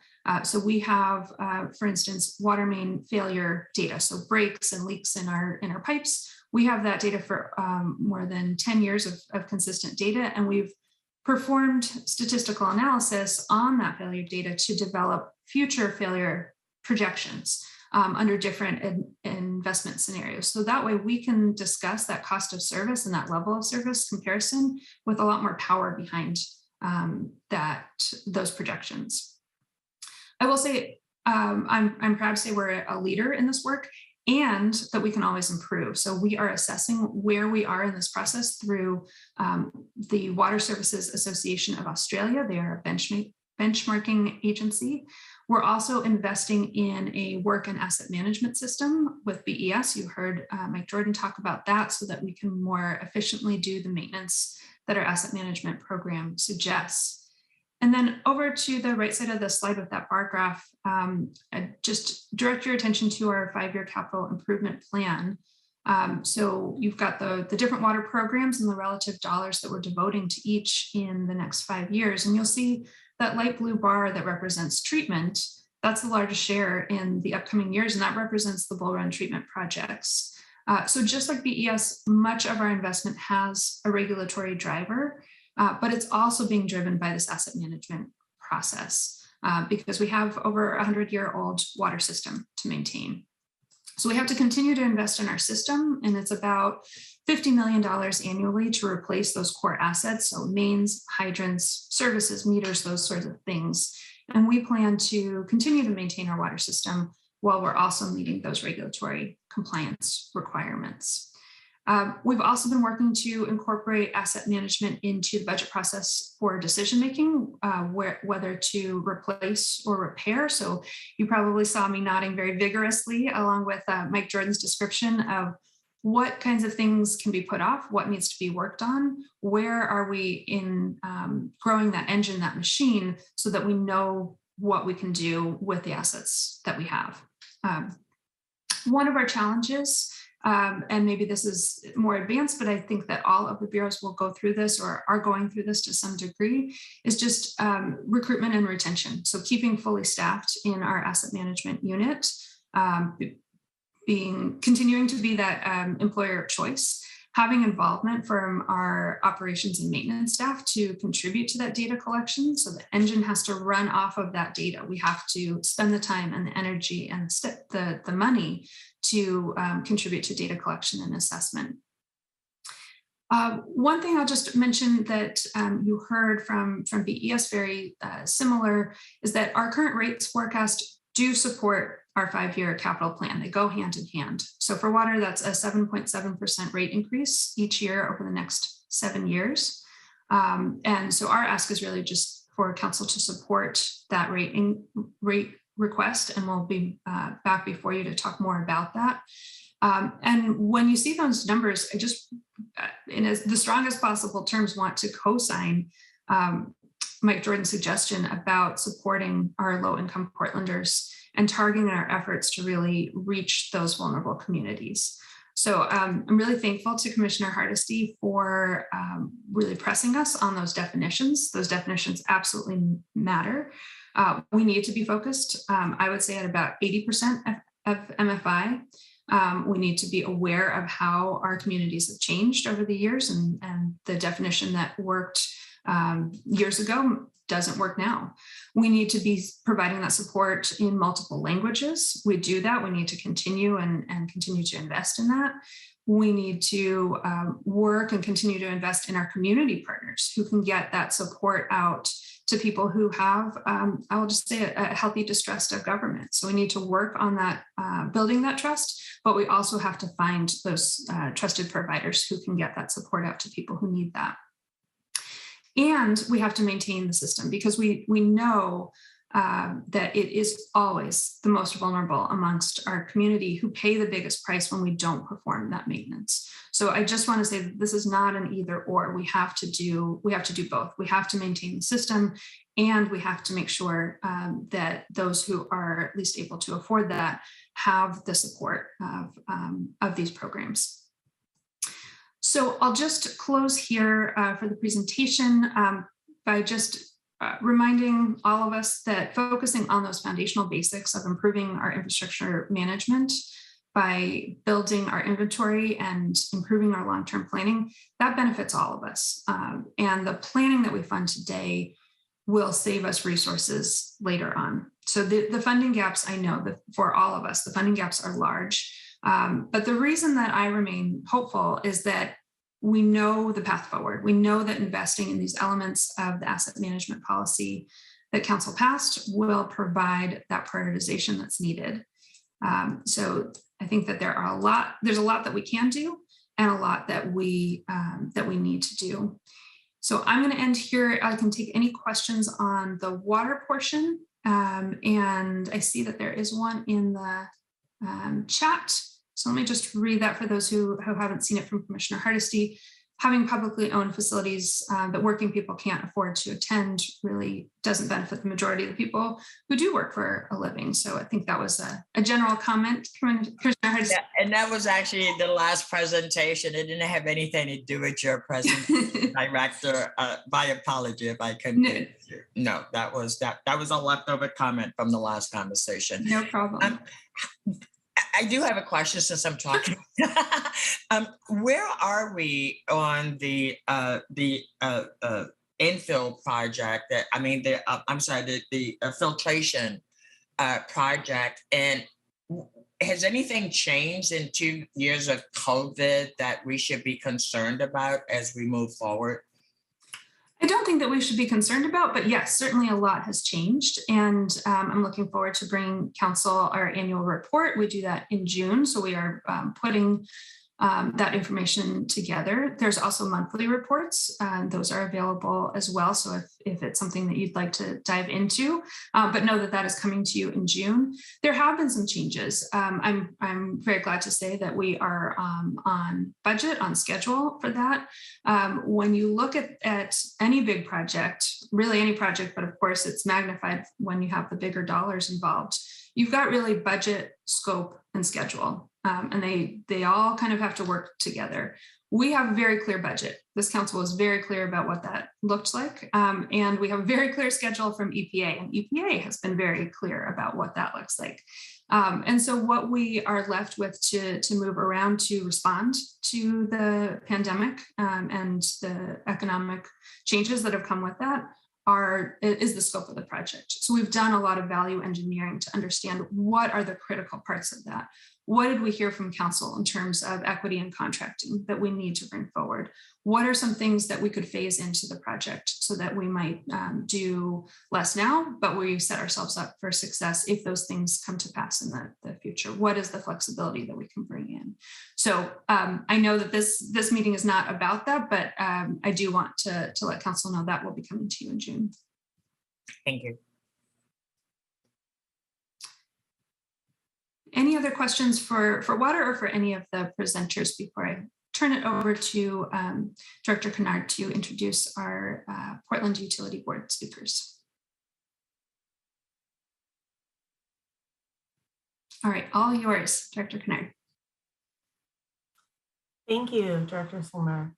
I just want to do a quick check. So we have one final presentation. It's going to be a brief presentation from members of our Portland Utility Board. They were scheduled to speak from 11:40 to 12. We're close to the end. but it's been a long day thus far. Would folks like a brief break? Or would you like to power through? You can put your feedback in the chat or anybody can unmute. Let's take a brief break. Okay, let's reconvene at 11:40 to hear from our Portland Utility Board members. Perfect. We're in recess till 11:40.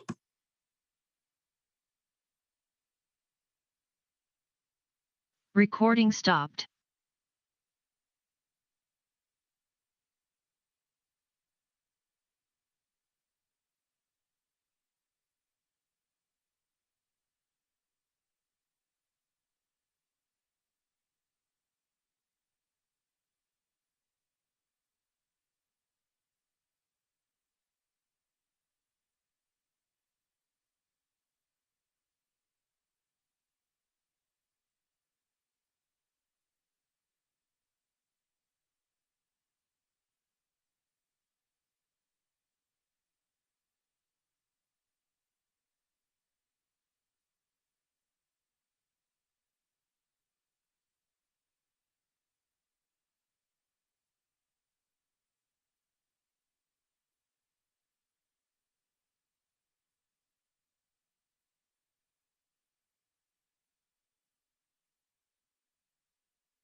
All right, we are reconvened.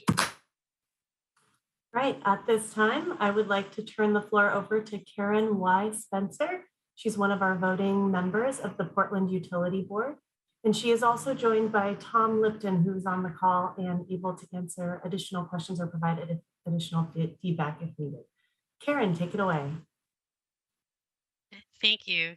Thank you. Good morning, Mayor, Commissioners, and Community Advisory members. As just mentioned, my name is Karen Y. Spencer. I have been a voting member of the Portland Utility Board, or the PUB, since 2019. I have enjoyed being of service on such projects as the SPUR Small Business Grants Committee, honorariums, and workforce development. The PUB was created to be an independent community oversight body for the Portland Water Bureau and the Bureau of Environmental Services. Thank you for the opportunity to share with you our budget issues at this time in the budgeting process.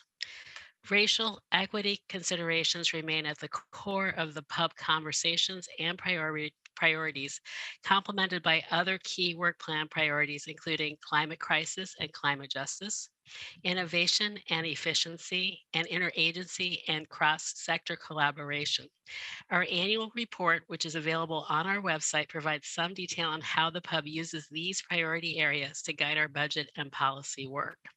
Since all of our decision making must take place in public meetings, we are still working to review information and finalize some concepts related to the proposed budgets. Next month, you will receive our annual written letter with detailed recommendations, but here on behalf of the PUB to highlight a few key issues for you today.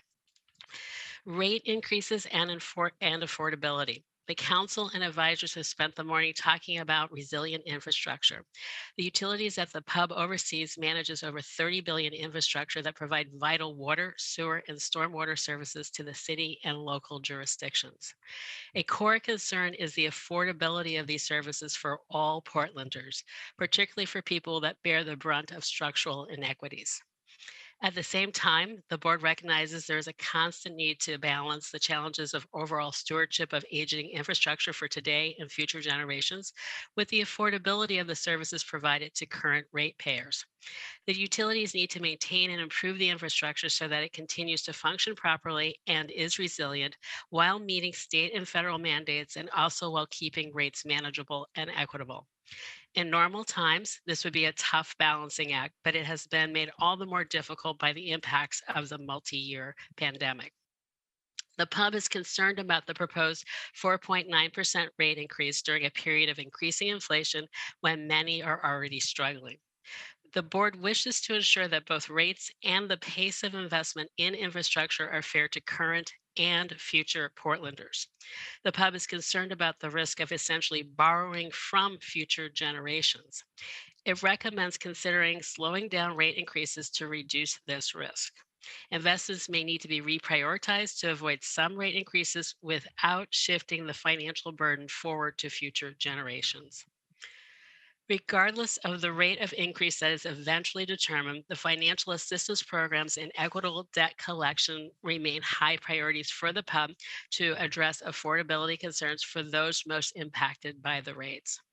The board has previously provided financial assistance program recommendations, provided some additional recommendations in the requested budget letter, and is continuing to work on more detailed recommendations for the bureaus in coming months.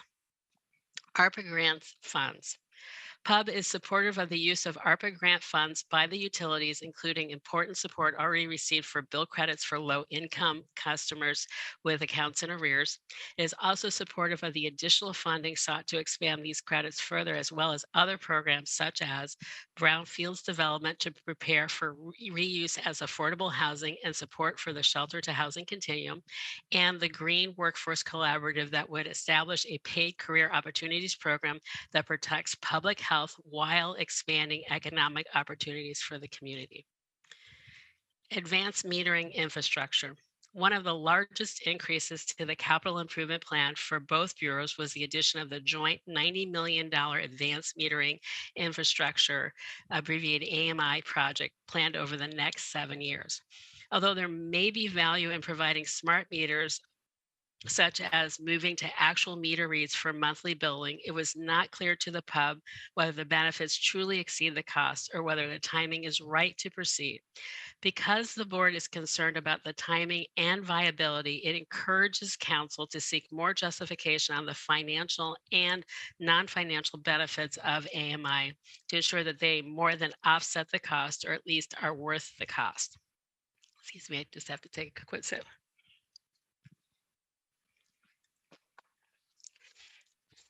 It was not clear what the direct rate impact would be if this project was removed or delayed. During a time when people continue to struggle to pay their bills, every rate increase has impact. It is critical that infrastructure investments are timed appropriately and have justifiable return on the investment. We will also be looking at the logic of the 50-50 split by the bureaus for the cost of the AMI implementation. This specific investment also resurfaces a concern that comes up periodically for the pub, which hampers the board's ability to provide effective and timely guidance to City Council and the bureaus.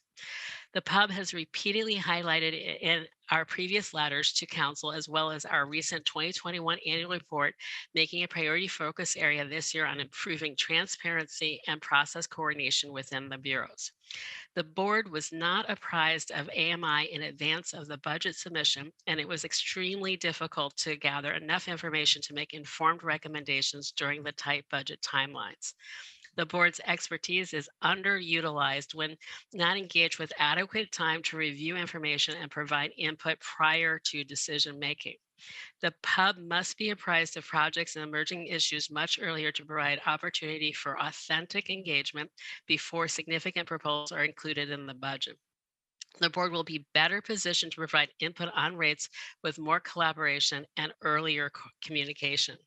We look forward to working with the bureaus on how this might be achieved. Racial equity and workforce development. As the council and bureaus know, the pub has adopted principles to hold individual board members accountable for identifying and addressing racism and for actively working to maintain an inclusive board culture through its pub beliefs, values, and anti-racist principles. This is also the lens through which the pub views the key issues on its work plan. The pub has made workforce development a key issue to be addressed with an emphasis on racial equity. The board currently has a project team working on gathering and evaluating data, and the board will be developing more detailed recommendations in the coming months. However, I will share some initial recommendations based on our preliminary efforts. The pub recommends that the bureaus ensure sufficient and dedicated staffing are allocated to hiring, retention, and promotion of a diverse employee base. The board also recommends a dedicated effort to evaluate the career pathways from lower to higher levels within the bureaus so that employees have opportunities to advance in their careers. It is not clear that staffing is sufficient. The board is interested in measurable data that can be disaggregated by demographics, particularly race. As the project team has gathered data, it has proven challenging since often demographic data has been unavailable. As an early step, the board recommended that as the bureaus are planning for the return to office of remote workers, that they collect qualitative, demographic, and other relevant data in order to assess the impacts, in particular, the potential disparate impacts on BIPOC employees, meaning Black, Indigenous, and people of color. The pub recognized this as an opportunity to reduce racial trauma at a critical moment for our communities of color. The board will continue to collaborate with the bureaus on this high priority topic and share more detailed recommendations once they are available. The pub felt it important to address this topic now as it might impact the budgeting process. Mount Tabor Reservoir Dam Safety Decision Package. The pub did not have much time to discuss the Mount Tabor Reservoir Dam Safety Decision Package request for general fund dollars. However, we did want to acknowledge the City Budget Office opposition to the funding due to the limited resources available, lack of safety threat, and unclear long-term costs of repair. The pub's work. For our volunteer board, this has been a particularly challenging year with virtual meetings where it's harder to cover as much content, and the majority of our board members now have never even met in person. The board has continued to make progress on significant policy work while also working to digest complex budgets sufficiently to develop recommendations in a very short timeline. The pub appreciates the support received to help understand and navigate these bureaus' programs and budgets. Recruitment. On a personal note, this is my final year as a pub member. I am proud of what we have accomplished during my term, especially when I consider how much of it has been done during a pandemic that has strained and upended businesses, careers, and personal lives. Despite these difficulties, I've enjoyed learning from my fellow pub members of diverse backgrounds, wide-ranging skills, and incredible expertise. The skills of the pub range from construction to environmental protection to legal. We also have community-facing backgrounds in planning, equity, and engagement. Yet I wouldn't be sitting here today talking to you through Zoom, but for someone I respect informing me of the positive community impacts that can be made through a civic board. Until that moment, I never even conceived that such a possibility existed. As the pub prepares for open recruitment to fill my board seat plus 3 others, I ask that you keep spreading the word about the need and value to the city of public service and the personal satisfaction that can be gained from being on a diverse board of volunteers. In closing, thank you for your time today. I'm available to answer any questions, and we look forward to providing the pub's more detailed written recommendations next month. Here, I'll jump in. Mostly, Karen, I just wanted to thank you for that powerful testimony today, your service on the pub. I'm sad to hear that you are your term is coming to an end. You have been an amazing resource to the city. I will also say that the recommendations and issues that you have raised today in your testimony, I take quite seriously and look forward to exploring more deeply, especially once we get your letter. You know, I will admit I'm sad to hear that there were some process and communication problems around and timing problems around this budget issue. Moving forward, I'll make sure that the Bureau does a better job of getting the pub information in a timely fashion. And I look forward to looking at your report. And with that, I'll let my colleagues continue the conversation. I just want to say, Ms. Spencer, you have been a valuable contributor to the pub from day one, and we're going to miss your clear, concise voice in these council chambers. You have raised some very specific questions that I will tell you, while saddening, not surprising. In the 3 years I've been here, I've had those questions asked over and over again. And I don't know if you've had access to the city's African American network, who's really done a lot of research around just what the lived experience is for Black employees at the city of Portland. I don't know if PUB has access to that information, but as you were speaking, it occurred to me that there's a lot of work happening in isolation around these issues. And wouldn't it be cool if all the people doing the work were actually talking to each other? So there was actually a city plan about how we would intentionally institutionalize practices that made it possible for Black, Indigenous, and other people of color to have successful careers at the city. So it's clear we got a lot of work to do. I hope we are not losing you as a city resident. I hope that we'll be able to entice you into other volunteer opportunities, because there's a gazillion of them, right? And so you don't have, I don't want to put you on the spot. You can take the fifth, it's okay. But I do want to thank you for your public service. Thank you for your thoughtfulness. And I will commit to making sure that we continue to have a diverse pub, because that has not always been the history of pub and the 30 plus years I've lived here. So we cannot go backwards in any manner. So thank you so much for your service.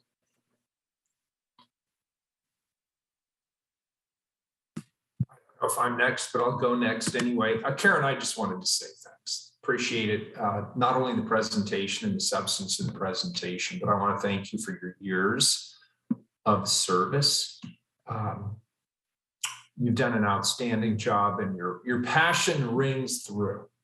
And even at the end of a 3-hour-long budget session, you have reignited, I think, the passion we all share for this as well. So thank you for that. To your colleagues, I appreciate the report, and I appreciate you being here this morning. Thank you. And I didn't get a chance to also thank our citizen budget advisors.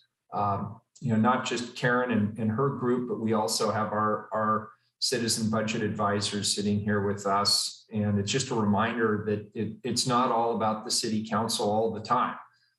We value the input of the public. People spend a lot of time and energy digging through these budgets alongside of us and on behalf of us. And I just want to acknowledge that. Thank you all for your service. It's greatly appreciated. And frankly, it makes my job a lot easier. So thank you for that.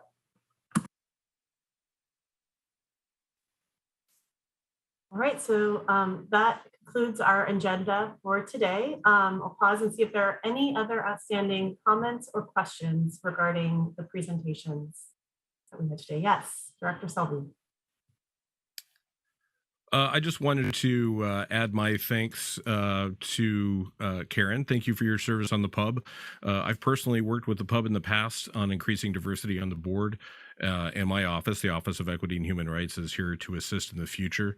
We can attract a diverse workforce in the city, but without those systems of support, we're not going to be able to sustain a diverse workforce. So that's certainly something that the Office of Equity is working on with the Bureau of Human Resources.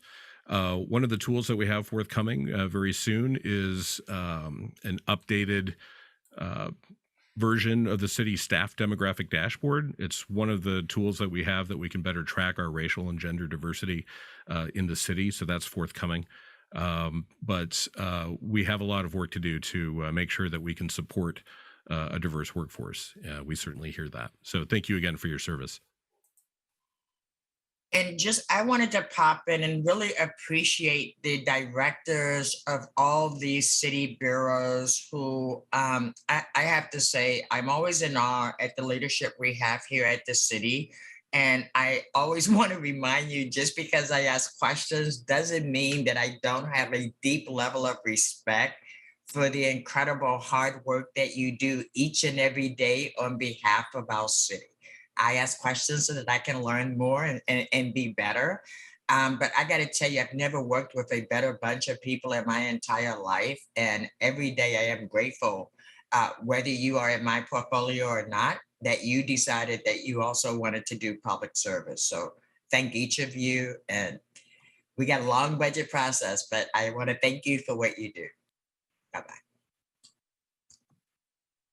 Thank you, Commissioner. That's a good segue to letting folks know that the next time this group will meet will be on Thursday, just 2 short days from now. Our next meeting is on community safety and emergency response, and it will be at 2 p.m. on Thursday. So look forward to seeing you all then. All right. Thank you, everybody. Then with that, we are adjourned. Thank you. Thanks, Jessica.